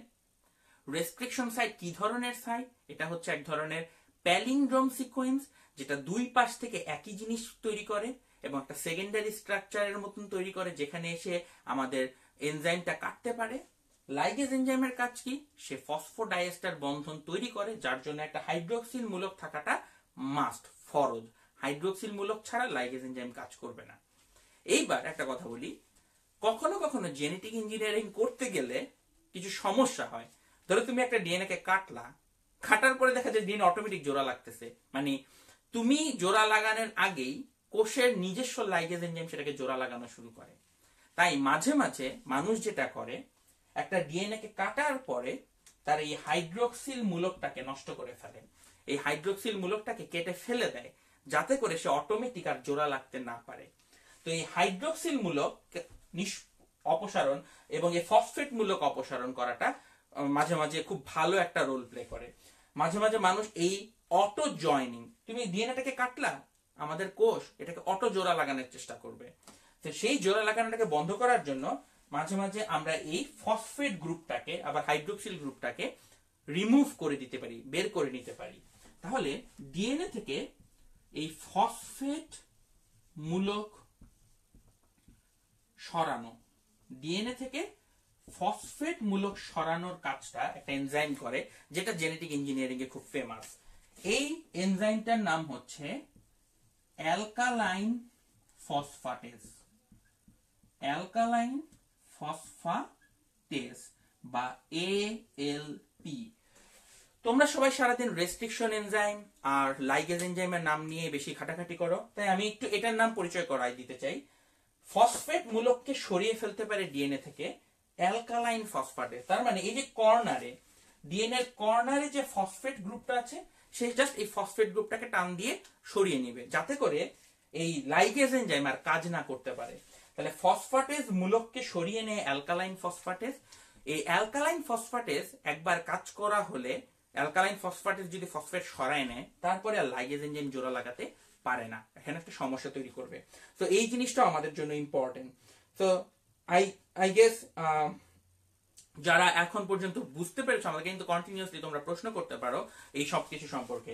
এতক্ষণ পর্যন্ত কিন্তু আমরা জেনেটিক ইঞ্জিনিয়ারিং এর কিছুই করিনি, আমরা খালি নামগুলো শিখেছি। আমরা কি কি জিনিস জানলাম? আমরা জানলাম রেস্ট্রিকশন এনজাইম কি, লাইগেজ এনজাইম কি, অ্যালকালাইন ফসফেটেস কি, কোনটা কি কাজ করে। এগুলো কিন্তু একটা খাতা সুন্দর করে ছক করে লিখবে, লিখে এগুলো আমাদের 10 মিনিটস করে লাইভ গ্রুপে পোস্ট করবে। যে সকল বন্ধুরা ক্লাসটিতে অংশগ্রহণ করতে পারেনি, সেও কিন্তু এই ক্লাসটা সব ইনফরমেশন খুব সুন্দর করে পেয়ে যাবে, এবং এই কাজটা যখন তুমি করবে, তোমার শেখাটাও আরেকবার রিভিশন হয়ে যাবে। তো অলওয়েজ ডু দ্যাট। আরেকজন ফ্রেন্ডকে হেল্প করবে, আরেকজনকে পড়াবে, তাহলে নিজে আসলে ভালো করে বুঝতে পারবে। তো এখন আমরা আসল জেনেটিক ইঞ্জিনিয়ারিং এর মধ্যে প্রবেশ করতে যাচ্ছি। এইবার আমরা জেনেটিক ইঞ্জিনিয়ারিং এর প্রধান যে টুল রয়েছে, সে প্রধান টুল প্লাজমিড নিয়ে আলোচনা করব। আমরা অলরেডি প্লাজমিড নিয়ে কিছু কথা বলে ফেলেছি। প্লাজমিড একটি বৃত্তাকার ডিএনএ। আমি কিছুক্ষণ আগে উদাহরণে বলেছিলাম প্লাজমিড ব্যাকটেরিয়ার শরীরে পাওয়া যায়, তবে ব্যাকটেরিয়া ছাড়াও অন্যান্য জীবের শরীরেও প্লাজমিড পাওয়া যায়। ব্যাকটেরিয়া ছাড়া আর কোথায় প্লাজমিড পাওয়া যায় আমাকে কমেন্টে জানাবে। এই ক্লাসের শুরুতেই আমি সেই উত্তরটি বলেছিলাম। প্লাজমিড ব্যাকটেরিয়া ছাড়া আর কার শরীরে পাওয়া যায় আমাকে কমেন্টে জানানোর চেষ্টা করো। আমি তোমাদের উত্তরের জন্য অপেক্ষা করে আছি।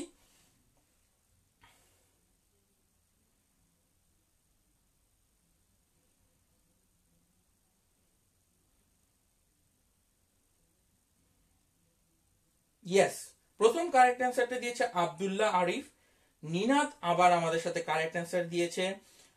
শাহরিয়া ডিউ কারেক্ট অ্যান্সার দিয়েছে। সাবরিনা জিসানের অ্যান্সার কারেক্ট হয়েছে। এই নামগুলোকে আমি বারবার বলে যাচ্ছি কারণ ওরাই বারবার কমেন্টে আমাদের সাথে ইন্টারঅ্যাক্ট করছে, কিন্তু আমাদের সাথে ক্লাসে কিন্তু 150-200 মানুষ উপস্থিত। তোমরা বাকিরা কেন কমেন্ট করছো না? অবশ্যই তোমরা কমেন্ট করার চেষ্টা করো। কেন আমি শুধুমাত্র 4-5 জনের নাম বারবার পড়বো? আমি এখন অন্যদের নামও পড়তে চাই। তোমরা প্লিজ নতুন কেউ কমেন্টে আমাদেরকে উত্তর দাও, যাতে করে আমি তোমাদের নামগুলো এখানে পড়তে পারি।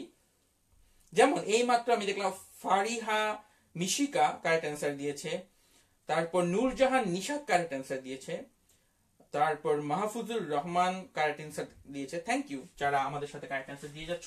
হ্যাঁ, ইস্ট এবং ব্যাকটেরিয়া দুইজনের শরীরেই পাওয়া যায় এই প্লাজমিড। এখন আমি তোমাদেরকে বলবো প্লাজমিডের কিছু বিশেষ বৈশিষ্ট্যের কথা। তো আমরা প্রথমে একটা প্লাজমিড এঁকে নিই, তারপর প্লাজমিডের বিশেষ বৈশিষ্ট্যগুলো নিয়ে আমরা এইখানটাতে আলোচনা করব। ধরো এটা একটা দ্বিসূত্রক প্লাজমিড। আমার বৃত্ত আকার ক্ষমতা খুবই খারাপ, তো আশা করি এটা নিয়ে তোমরা কেউ মাইন্ড করবে না। তো এটা একটা দ্বিসূত্রক প্লাজমিড আমরা ধরে নিলাম। প্লাজমিডের নামগুলো কেমন হয় এটা কি তোমরা কখনো জানো? প্লাজমিডের নাম হয় এরকম PUC19। ধরো এটা একটা প্লাজমিডের নাম। এই নামটা দিয়ে কি বোঝায় একটু বলি।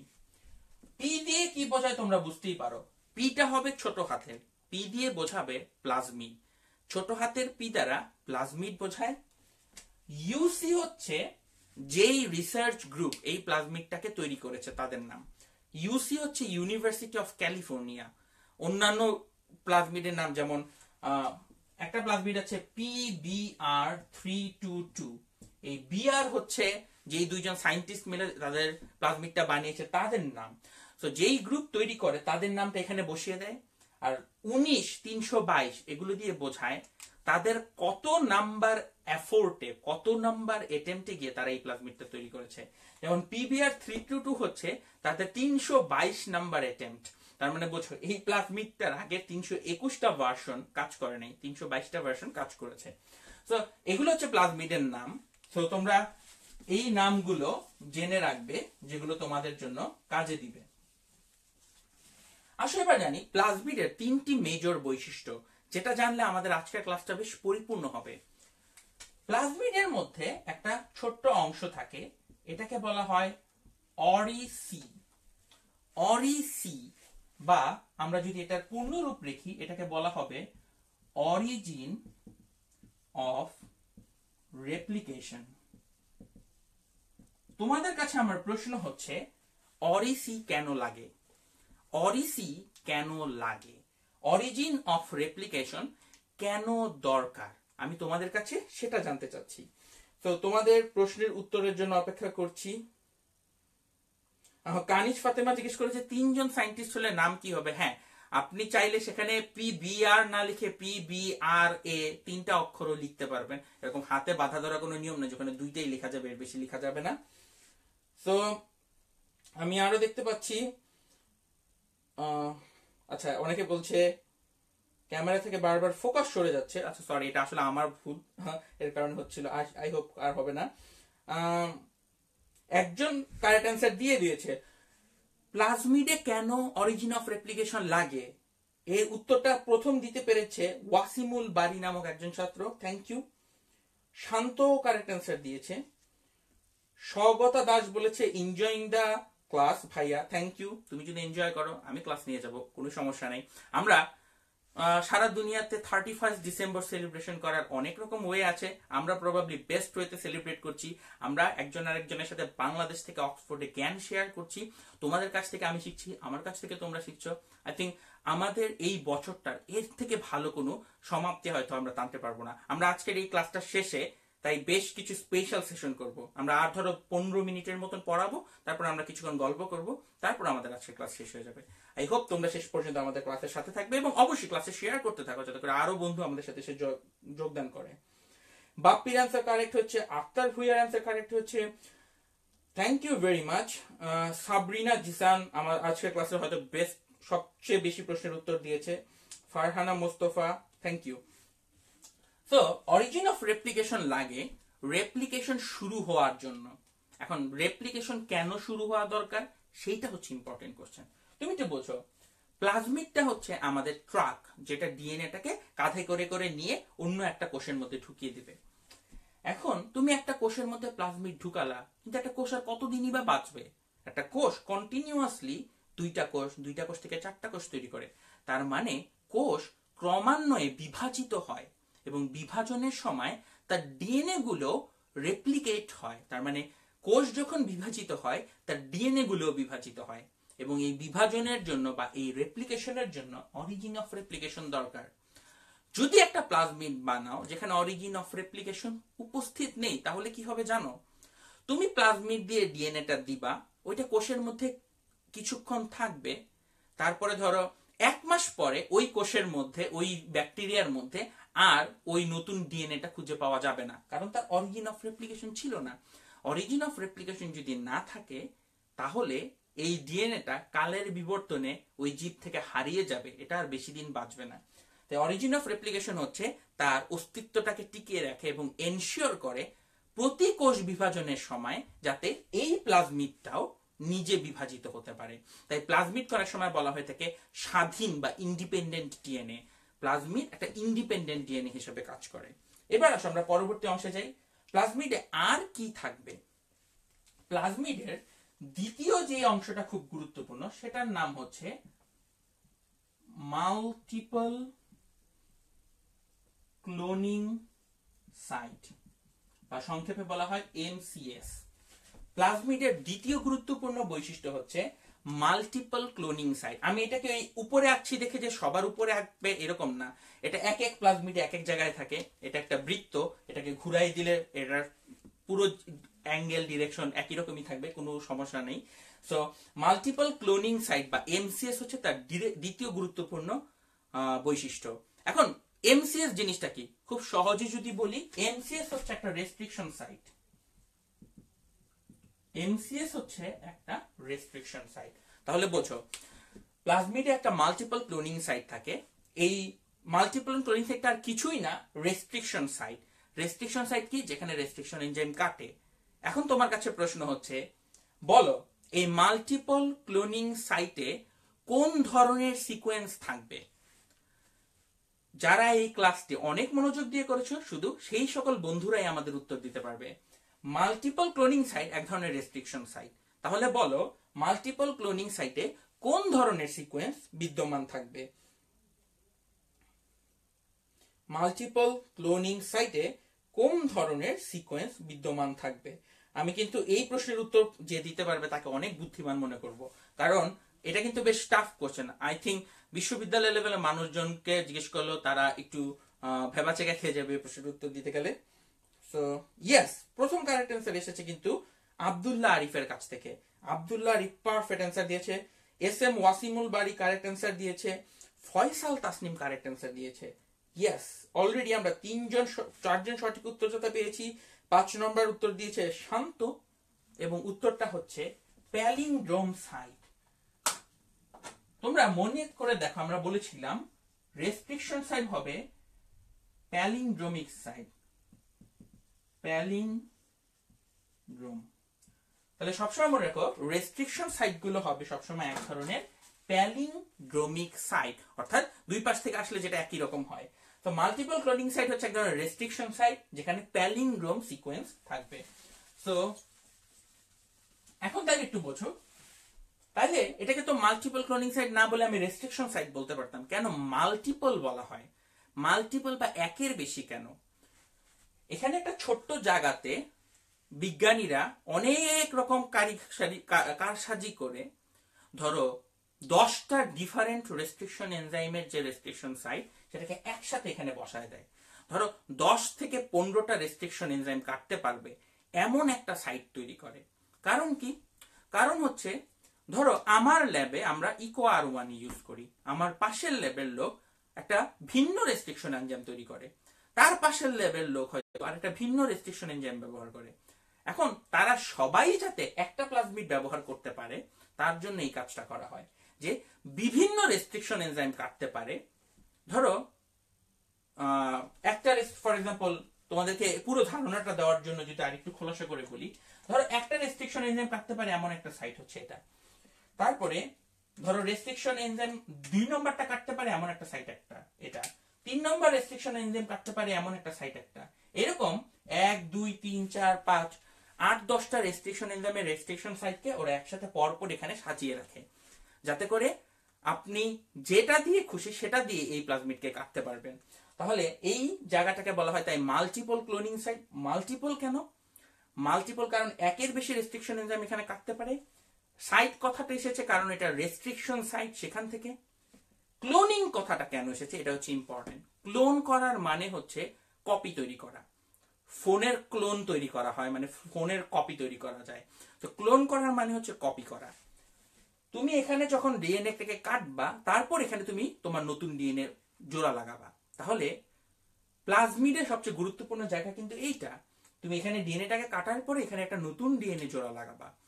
তো এই নতুন ডিএনএটা এই প্লাজমিডের সাথে সাথে প্লাজমিডটা যখন রেপ্লিকেশন করবে নতুন ডিএনএটাও কিন্তু কপি তৈরি করবে। তার মানে এই প্লাজমিডটা এক কোষ থেকে দ্বিতীয় কোষে, 2 কোষ থেকে 4 কোষে যখন যাবে, ওই নতুন ডিএনএটা যেটা এখানে তুমি জোড়া লাগাবা সেটাও এক কোষ থেকে 2 কোষ, 2 কোষ থেকে 4 কোষে যাবে। অর্থাৎ নতুন ডিএনএটা এখানে ক্লোন হবে বা কপি তৈরি করবে। তাই এই জিনিসটাকে বলা হয় মাল্টিপল ক্লোনিং সাইট। আমি তোমাকে এত ভেঙে ভেঙে বোঝানোর চেষ্টা করছি যেগুলো কিন্তু বইতে উত্তর পাওয়া যাবে না। কেন এটাকে মাল্টিপল বলে? কারণ এখানে একের বেশি প্লাজমিড একের বেশি রেস্ট্রিকশন এনজাইম কাটতে পারে। কেন এটাকে ক্লোনিং বলে? কারণ এই প্লাজমিডটা এই ডিএনএ এর মাল্টিপল কপি তৈরি করবে। কপি তৈরি করা কি বলা হয়? ক্লোনিং। কেন এটাকে সাইট বলছে? কারণ এখানে রেস্ট্রিকশন সাইট রয়েছে বা রেস্ট্রিকশন এন্ডোনিউক্লিয়াস কাটতে পারে এমন প্যালিন্ড্রোমিক সিকোয়েন্স রয়েছে।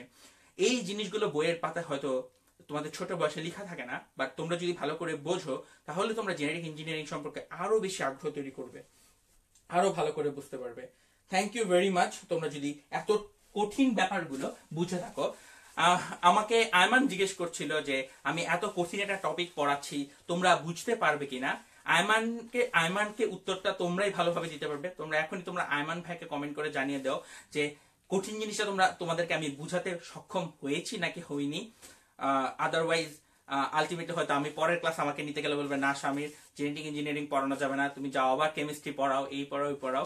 তোমরা অবশ্যই কিন্তু কমেন্ট করে আয়মান ভাইকে জানিয়ে দিবা যে তোমরা আজকের ক্লাসে ঠিক মতন বুঝতে পেরেছো কিনা, কারণ আমরা বেশ কঠিন একটা টপিক নিয়ে আলোচনা করছি, অবশ্যই সেটা একটা ইন্টারেস্টিং টপিকও। প্লাজমিডের 3 নম্বর বৈশিষ্ট্যটা এখন আমি আলোচনা করব। তো প্লাজমিডের দুইটা বৈশিষ্ট্য আমরা আলোচনা করে ফেললাম, অরিজিন অফ রেপ্লিকেশন এবং মাল্টিপল ক্লোনিং সাইট, এই দুইটা আলোচনা করা শেষ। এবার আমরা প্লাজমিডের 3 নম্বর বৈশিষ্ট্যটা নিয়ে আলোচনা করব, যেটাও খুবই গুরুত্বপূর্ণ। প্লাজমিডের আরেকটা বিশেষ সাইট থাকে, এটাকে বলা হয় সিলেকশন মার্কার। সিলেকশন মার্কার, প্লাজমিডের এই সাইটটার নাম হচ্ছে সিলেকশন মার্কার, এবং এইটা খুব ইন্টারেস্টিং। এটার কাজ কি এখন আমি তোমাদেরকে সেটা বলবো, বাট বলার আগে জানতে চাই তোমরা কি কেউ বলতে পারো সিলেকশন মার্কারের কাজ কি? আমি জানতে চাই জাস্ট তোমাদের মধ্যে কোনো জ্ঞানী মানুষ আছো কিনা যে অলরেডি জানো প্লাজমিডের সিলেকশন মার্কারের কাজ কি। যদি জানো আমি কিন্তু বেশ অভিভূত হব তোমাদের এই পারফরমেন্স দ্বারা। এটা হচ্ছে আমাদের মাল্টিপল ক্লোনিং সাইট, এটা হচ্ছে আমাদের অরিসি বা অরিজিন অফ রেপ্লিকেশন। সো প্লাজমিডের একটা সিলেকশন মার্কার থাকে, কেউ কি বলতে পারো এই সিলেকশন মার্কারের কাজ কি?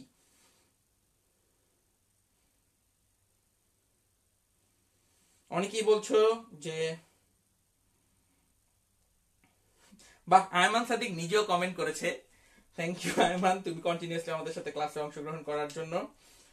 সো যে মার্কার সিলেক্ট করে তাকে সিলেকশন মার্কার বলে। এটা খুব ট্রিকি অ্যান্সার হলো, নাম শুনে জাস্ট বলে দিলে। ক্লাসটা ভীষণ উপকারী হয়েছে আমার জন্য, জানিয়েছে নূরজাহান নিশাত, থ্যাংক ইউ নূরজাহান তোমার উপকারে আসতে পেরে। ইয়েস, ওয়াসিমুল বাড়ি আসল অ্যান্সারটা দিতে পেরেছে। তো সিলেকশন মার্কারের কাজটা আমি একটু ভেঙে বলি। তুমি একটা ব্যাকটেরিয়ার মধ্যে এই প্লাজমিডটাকে ঢুকিয়ে দিলা তোমার নতুন জিন সহ, তুমি ব্যাকটেরিয়ার মধ্যে জোর করে এই প্লাজমিড ঢুকালা। এখন তুমি কিভাবে শিওর হবা এই ব্যাকটেরিয়া প্লাজমিডটা পেয়েছে কি পায়নি? কারণ আমরা তো নিজের চোখে এই জিনিসগুলো দেখতে পারবো না, আমরা ইলেকট্রিক শক দিয়ে এই প্লাজমিডটাকে ব্যাকটেরিয়ার মধ্যে ঢুকাই। ঢুকানোর পরে আমি কিভাবে শিওর হব যে ওই ব্যাকটেরিয়ার ভিতরে প্লাজমিড ঢুকছে নাকি ঢুকে নাই? কোনো গ্যারান্টি কি আছে? এই গ্যারান্টিটা দেয় হচ্ছে সিলেকশন মার্কার। কিভাবে গ্যারান্টিটা দেয়, এটা হচ্ছে খুব ইন্টারেস্টিং একটা গল্প। ধরো সিলেকশন মার্কার কিছুই না, এক ধরনের জিন। ধরো এটা হচ্ছে অ্যাম্পিসিলিন রেজিস্ট্যান্স জিন। আমি এটাকে লিখতেছি কিভাবে, একটু লক্ষ্য করো, AMPR, মানে এই জিনটা অ্যাম্পিসিলিন রেজিস্ট্যান্স ক্রিয়েট করে। তার মানে অ্যাম্পিসিলিন এক ধরনের অ্যান্টিবায়োটিক, এই জিনটা ভিতরে গেলে ওই ব্যাকটেরিয়া অ্যাম্পিসিলিনের এগেইনস্টে রেজিস্ট্যান্স পাবে। মাঝে মাঝে এখানে থাকতে পারে পেনিসিলিন রেজিস্ট্যান্স, এটাকে বলবো পেন আর। পেনিসিলিন রেজিস্ট্যান্স কি? এটা এমন একটা জিন যা পাওয়ার পরে একটা ব্যাকটেরিয়া পেনিসিলিন অ্যান্টিবায়োটিকটা থাকা সত্ত্বেও বেঁচে থাকবে। খুবই ইন্টারেস্টিং। তাহলে সিলেকশন মার্কার গুলো অধিকাংশ ক্ষেত্রেই হয় রেজিস্ট্যান্স জিন। রেজিস্ট্যান্স জিন, সিলেকশন মার্কার গুলো অধিকাংশ ক্ষেত্রেই হয়ে থাকে রেজিস্ট্যান্স জিন, মানে যেই জিন থাকলে একটা ব্যাকটেরিয়া একটা অ্যান্টিবায়োটিকের এগেইনস্টে মারামারি করে বেঁচে থাকতে পারবে। তোমরা জানো আমরা অ্যান্টিবায়োটিক খাই ব্যাকটেরিয়াকে মারার জন্য, কিন্তু এই সিলেকশন মার্কার জিনগুলো থাকলে ব্যাকটেরিয়া কিন্তু সেই অ্যান্টিবায়োটিকের মধ্যে বেঁচে থাকতে পারবে। আমি এখনো পুরো এক্সপ্লেনেশনটা বলিনি, তাই তোমরা যদি কনফিউজ হয়ে থাকো আরেক কিছুক্ষণ কনফিউজ থাকো, আমি কিছুক্ষণ পরে আরো পুরোটা ভেঙে বলছি। তো আপাতত আমরা শিখলাম সিলেকশন মার্কার হচ্ছে কিছু রেজিস্ট্যান্স জিন, যেটা একটা ব্যাকটেরিয়াকে অ্যান্টিবায়োটিকের এগেইনস্টে মারামারি করে বেঁচে থাকার ক্ষমতা প্রদান করে। এবার চিন্তা করো, তোমাদেরকে পুরো গল্পটা বলি। ধরো একটা জায়গায় 5টা ব্যাকটেরিয়া আছে। ধরো আমরা গল্পের সুবিধার জন্য বললাম 5টা ব্যাকটেরিয়া আছে। এখন চিন্তা করে দেখো, আমি এদের মধ্যে প্লাজমিড ঢুকানোর চেষ্টা করলাম। ধরলাম মাত্র 2টা ব্যাকটেরিয়ার মধ্যে প্লাজমিড ঢুকেছে, বাকি 3টার মধ্যে প্লাজমিড ঢুকে নাই। তাহলে চিন্তা করো, এই যে 5টা ব্যাকটেরিয়া আছে, 1 2 3 4 5, এই 5টা ব্যাকটেরিয়ার মধ্যে কোনগুলো অ্যান্টিবায়োটিকের এগেইনস্টে বেঁচে থাকতে পারবে? আমাকে কমেন্টে জানাও। 5টা ব্যাকটেরিয়া আছে, 1 2 3 4 5। আমি যখন এখানে প্লাজমিড থ্রো করলাম, প্লাজমিড দেওয়ার জন্য ইলেকট্রিক শক দিলাম, এর মাঝখানে 2টাতে 1 আর 4-এর মধ্যে প্লাজমিড ঢুকলো, বাকিগুলোতে ঢুকলো না। এখন আমাকে বলো এই ব্যাকটেরিয়াগুলোর মধ্যে কোনটা অ্যান্টিবায়োটিকের এগেইনস্টে সুরক্ষিত, কোনগুলো অ্যান্টিবায়োটিকের এগেইনস্টে বেঁচে থাকতে পারবে? অ্যান্সার খুব সহজ। আমি দেখতে পাচ্ছি আব্দুল্লাহ আরিফের অ্যান্সার কারেক্ট হয়েছে, নিনাদের অ্যান্সার কারেক্ট হয়েছে। এটা আসলে খুবই কারেক্ট অ্যান্সার, খুবই সহজ একটা জিনিস।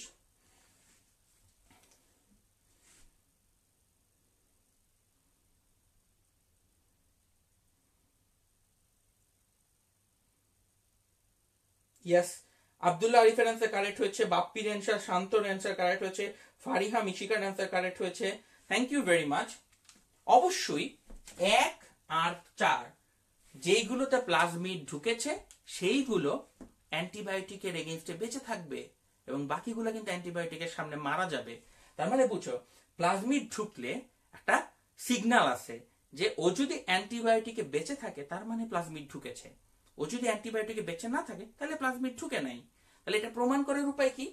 এই 5টা ব্যাকটেরিয়াকে আমরা এখন একটা প্লেটের মধ্যে গ্রো করব। এই প্লেটটাকে বলা হয় পেট্রি ডিশ। এই প্লেটগুলোকে বলা হয় পেট্রি ডিশ। এগুলো ল্যাবরেটরিতে পাওয়া যায়। তো এই পেট্রি ডিশের মধ্যে এই ব্যাকটেরিয়াগুলোকে জন্মানো হবে এবং এই পেট্রি ডিশের মধ্যে আমরা এখন অ্যান্টিবায়োটিক দিব। ধরো আমি পেনিসিলিন অথবা অ্যাম্পিসিলিন, এই অ্যান্টিবায়োটিক এই পেট্রি ডিশের মধ্যে দেওয়া থাকবে।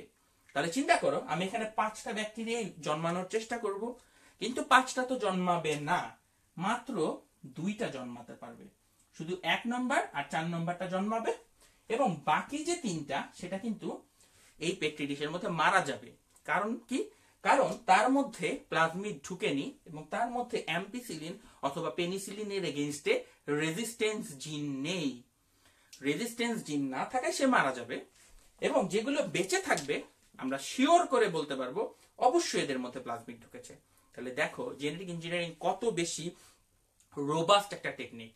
আমরা শুধুমাত্র ডিএনএ ঢুকিয়ে ক্ষান্ত হই না, আমরা এনশিওর করি, আমরা 100% নিশ্চয়তা দিয়ে বলি যে হ্যাঁ এইটা আর এবং ওইটা, এই দুটার মাঝখানে ওই ডিএনএটা ঢুকছে, বাকিগুলোর মাঝখানে ঢুকে নেই, কারণ বাকিগুলো তো মারা গেল। বাকিগুলা পেনিসিলিনের সাথে মধ্যে দেওয়ার সাথে সাথে মারা যাবে, শুধুমাত্র যেগুলোর মধ্যে প্লাজমিডটা প্রবেশ করেছে সেগুলোই বেঁচে থাকবে। এই সিলেকশন মার্কার যদি বুঝে থাকো, আমরা একটা বিশাল জিনিস এক্সপ্লেইন করে ফেলেছি। কনগ্রাচুলেশন, বিকজ এই জিনিসটা প্রথম বুঝতে যে আমাদের জেনেটিক ইঞ্জিনিয়ারদেরকে একটু বেগ পেতে হয় যে কিভাবে আসলে এই সিলেকশন মার্কার গুলো কাজ করে। তো থ্যাংক ইউ তোমরা যদি এটা বুঝে থাকো। থ্যাংক ইউ আর্তিকা ফারিহাকে আমাদের এই ক্লাসটি এনজয় করার জন্য। সো আমি দেখতে পাচ্ছি আমরা এখন পর্যন্ত প্লাজমিডের 3টা মেজর বৈশিষ্ট্য নিয়ে আলোচনা করলাম। প্লাজমিডে 3টা জিনিস থাকে, একটা অরিজিন অফ রেপ্লিকেশন, একটা সিলেকশন মার্কার আর একটা মাল্টিপল ক্লোনিং সাইট। মনে রাখবে, একটা প্লাজমিডে চাইলে 1-এর অধিক সিলেকশন মার্কার থাকতে পারে। ইদানিংকালে মানুষ কি করে জানো, এখন আর এই অ্যান্টিবায়োটিক রেজিস্ট্যান্স ব্যবহার করে না। এখন খুব ইন্টারেস্টিং নতুন একটা সিলেকশন মার্কার এসেছে। আমি এটার নাম বলছি বিকজ আমি আমার ল্যাবে প্রত্যেকদিন এটা ব্যবহার করি, এই কারণে নাম বলছি। সো সিলেকশন মার্কার হিসেবে ইদানিংকালে নতুন একটা এসেছে জিএফপি। এই জিনটা জেলিফিশের মধ্যে পাওয়া যায়, গ্রিন ফ্লোরোসেন্ট প্রোটিন বা জিএফপি। জেলিফিশ রাত্রেবেলা জল করে কারণ তার মাঝখানে জিএফপি জিন থাকে। আমরা ইদানিংকালে প্লাজমিডের মধ্যে এই জিএফপি জিন ব্যবহার করি এবং এই প্লাজমিডকে যখন ব্যাকটেরিয়ার মধ্যে ঢুকাই, যেই ব্যাকটেরিয়াটার মধ্যে প্লাজমিড ঢুকতে পারে সেই ব্যাকটেরিয়াগুলো রাত্রেবেলা জ্বলতে থাকে। তো আমরা যখন লাইট অন্ধকার করে ব্যাকটেরিয়ার দিকে তাকাবো, আমি দেখবো ব্যাকটেরিয়ার পেট নর্মালি সাদা থাকে, তার মাঝখানে দেখবো কিছু কিছু জায়গায় এরকম সবুজ সবুজ আলো জ্বলছে, কারণ সেটার মাঝখানে জিএফপি জিন ঢুকেছে। এই জিএফপি জিন শুধুমাত্র ব্যাকটেরিয়া না, মানুষ ইঁদুরের মধ্যেও ঢুকাতে সক্ষম হয়েছে। এবং তোমরা যদি গুগলে গিয়ে সার্চ দাও জিএফপি মাউস, তোমরা দেখবে এমন ইঁদুর আসবে, ইঁদুরের নাক কান রাত্রেবেলা সবুজ রঙের আলো জ্বলছে। তো ইদানিংকালে বেশ ইন্টারেস্টিং কিছু টুলস বের হয়েছে জেনেটিক ইঞ্জিনিয়ারিং এর। তো এখন আমরা এই ক্লাসের সবচেয়ে শেষ পর্যায়ে চলে এসেছি। 5 মিনিটের মধ্যে আমরা বাকি জিনিসগুলো বলে ফেলতে পারবো, কারণ তোমরা এখন বেসিক গুলো বুঝতে পেরেছ। শোনো, আমাদের ক্লাসের বইতে বলা হয়েছে জেনেটিক ইঞ্জিনিয়ারিং হচ্ছে রেস্ট্রিকশন এনজাইম দিয়ে কাটো, লাইগেজ এনজাইম দিয়ে জোড়া লাগাও, ব্যাকটেরিয়ার মধ্যে ঢুকায় দাও। জিনিসটা তো এত সোজা না। তোমাকে অবশ্যই বুঝতে হবে রেস্ট্রিকশন এনজাইম কেন কাটে, প্লাজমিডের মধ্যেই কেন আমরা নেই, অন্য কিছুতে কেন নিব না, প্লাজমিড কি, প্লাজমিডের কি বৈশিষ্ট্য আছে, এগুলো যদি না বোঝো তাহলে এটাকে সায়েন্স বলা যায় না। এটা খালি ইনফরমেশন নয়, এগুলো তো তুমি গুগলে সার্চ দিলেও ইনফরমেশন পাবে। ইনফরমেশন পাওয়া আর সায়েন্স বুঝার মধ্যে অনেক ডিফারেন্স রয়েছে। তো আশা করি আমরা এখন সেই জিনিসটা বুঝবো। সো সিলেক্টেবল মার্কার ও রিপোর্টার মার্কারের মধ্যে কি ডিফারেন্স, ফারহানা মোস্তফা জিজ্ঞেস করেছে। ফারহানা মোস্তফা, এটা বেশ একটু আপগ্রেডেড একটা কোশ্চেন।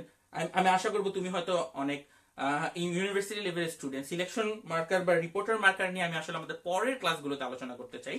বাট তারপরে যদি তোমার জানার ইচ্ছা থাকে তোমরা অবশ্যই আমাদেরকে ফেসবুকে মেসেজ পাঠাও, আমি তোমাকে এই প্রশ্নগুলোর উত্তর দিব। এগুলো খুব ইন্টারেস্টিং প্রশ্ন, বাট আমার প্রথম ক্লাসের জন্য উপযোগী না।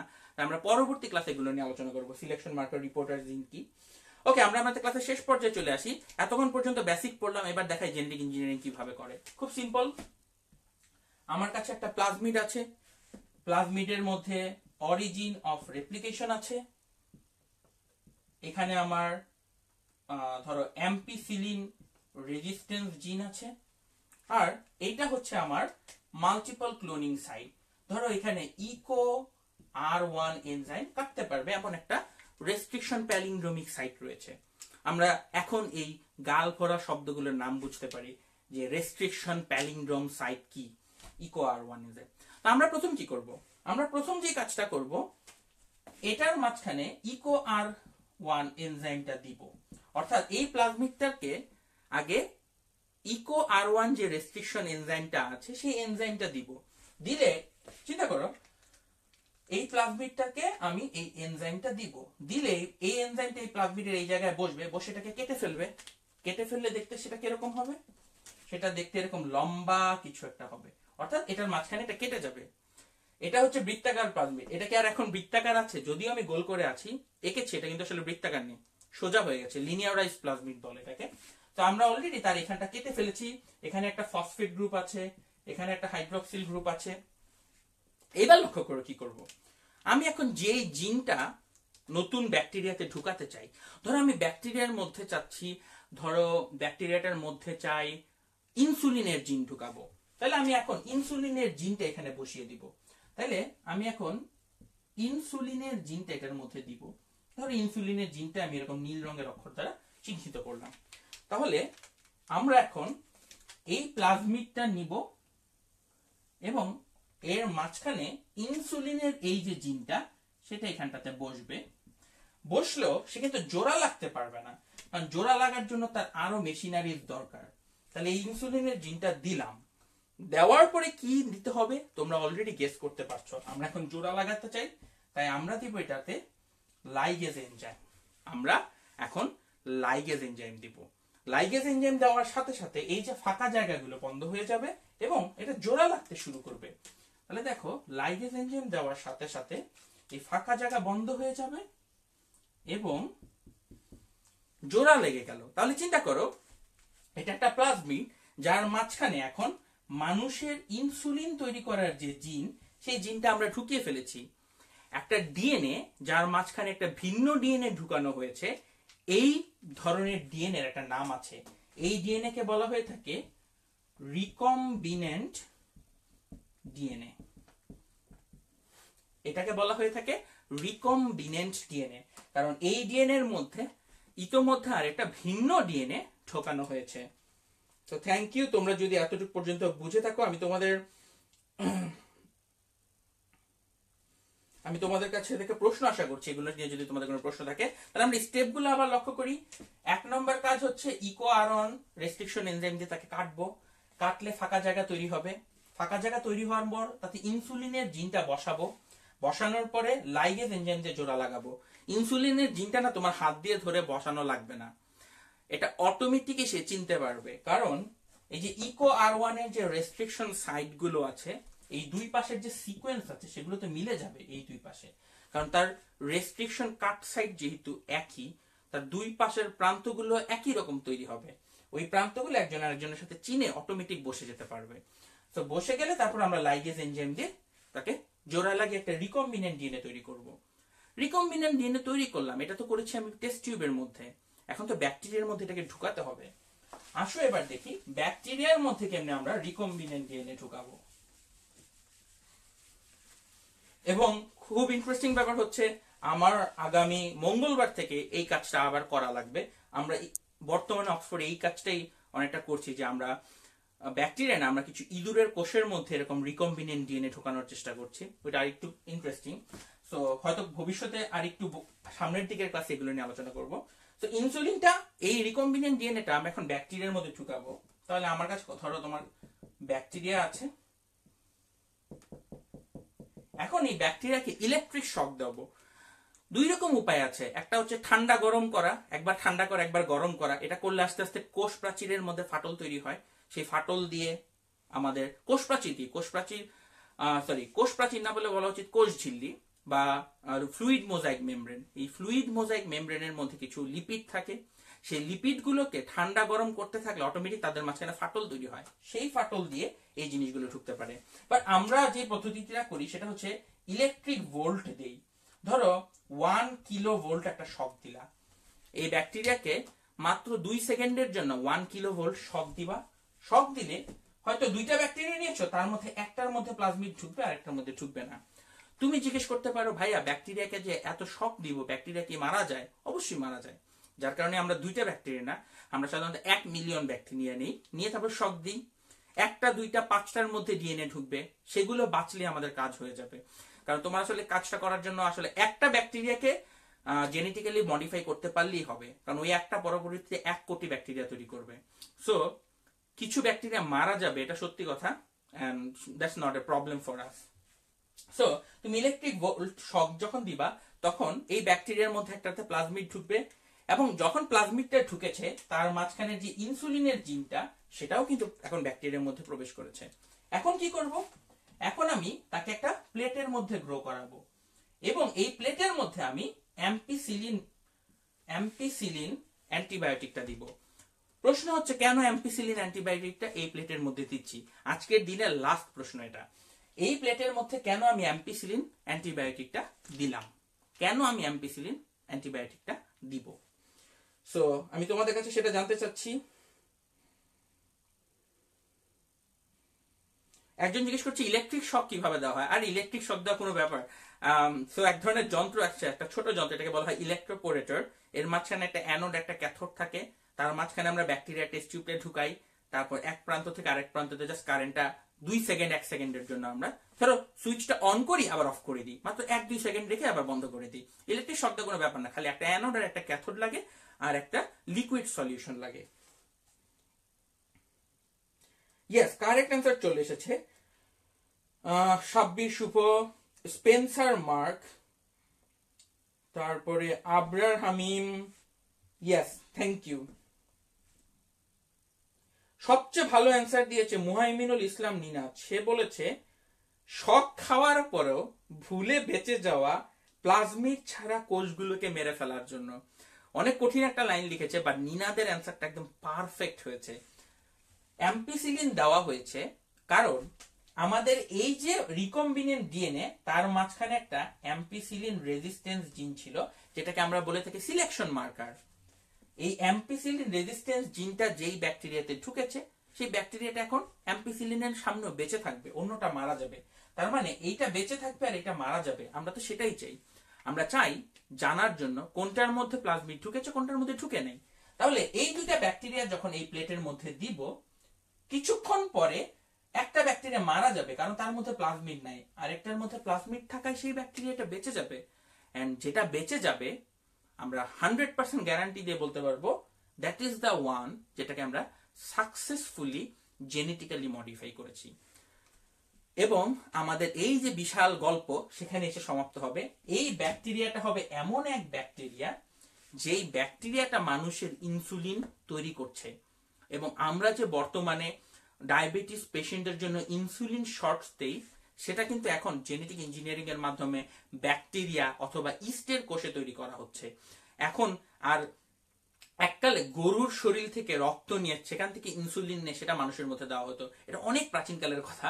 বাট এখনকার যুগে মানুষ এই ব্যাকটেরিয়ার মধ্যে ইনসুলিন তৈরি করছে। ব্যাকটেরিয়ার মধ্যে শুধু মানুষ ইনসুলিন তৈরি করছে এমন না, আমি এমন উদাহরণ দেখেছি, ছাগলের দুধের মধ্যে মাকড়সার যে জাল, সেই স্পাইডার নেট তৈরি করেছে, কারণ স্পাইডার নেট থেকে বুলেট প্রুফ জ্যাকেট বানানো সম্ভব।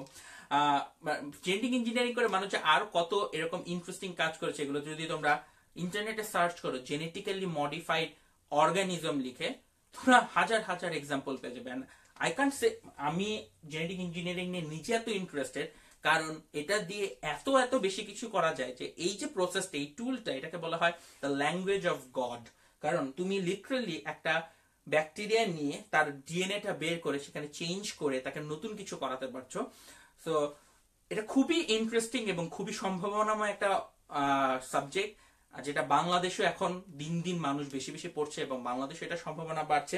আই হোপ আজকের ক্লাসগুলোর নিয়ে তোমরা আজকের ক্লাসটা করে তোমরা ভালো করে জিনিসটা বুঝতে পেরেছো। তো আজকের এই ক্লাসটা আই হোপ 10 মিনিট স্কুলের 2017 সালের সর্বশেষ লাইভ ক্লাস ছিল। সো 2017 সালে এখন হচ্ছে আমাদের গল্পের পালা। 5 মিনিটে আমরা গল্প করব।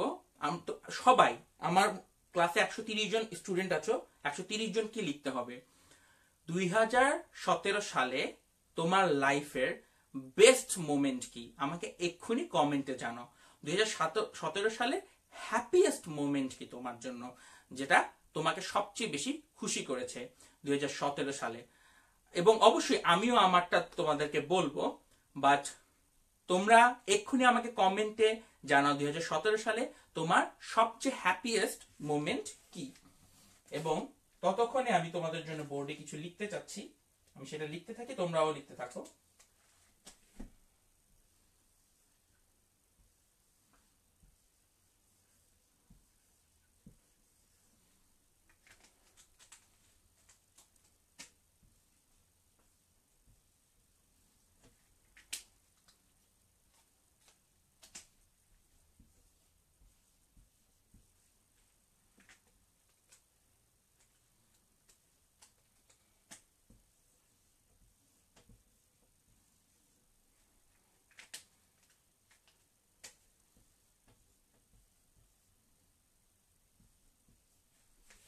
2017 সালে তোমাদের জীবনে ঘটে যাওয়া সবচেয়ে সুন্দর মোমেন্ট গুলোর কথা আমি তোমাদের কাছে জানতে চাচ্ছি।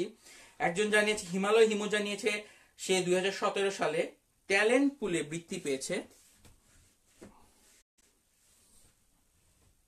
ইয়েস, সে 2017 সালে ট্যালেন্ট পুলে বৃত্তি পেয়েছে। আতিকা ফারিহা কিউ কার্ডন পর্বতের চূড়ায় উঠে এসেছে। মাহিদ আবিদান ভার্সিটিতে চান্স পেয়েছে। আমির হোসেন নোবেল 10 মিনিট স্কুলে কাজ করার সুযোগ পেয়েছে। Very good answer Nobel, promotion পাবা তাড়াতাড়ি। নিশাম জানিয়েছে শামির ভাইয়ের সাথে অক্সফোর্ডে ক্লাস, এটা তোমার জন্য best moment. I am really honour এই উত্তরটা পেয়ে। একজন জানিয়েছে যে তার জীবনের বিভিন্ন প্রবলেম থেকে সে কামব্যাক করেছে, এটা হচ্ছে তার সবচেয়ে বড় বড় অ্যাচিভমেন্ট। ফারিয়া মিশিকা জানিয়েছে 10 মিনিট স্কুলে জয়েন করাটা তার সবচেয়ে বড় কাজ। রণবীর জানিয়েছে সে কলেজের ফার্স্ট ইয়ার থেকে সেকেন্ডারি ওঠার সময় ফার্স্ট হয়েছে। Congratulation, you must be very talented, পড়াশোনা চালিয়ে যাও। সাবরিনা জিশান জানিয়েছে ঢাকা ইউনিভার্সিটিতে এমএস এ চান্স পাওয়াটা তার জন্য সবচেয়ে ইন্টারেস্টিং জিনিস ছিল।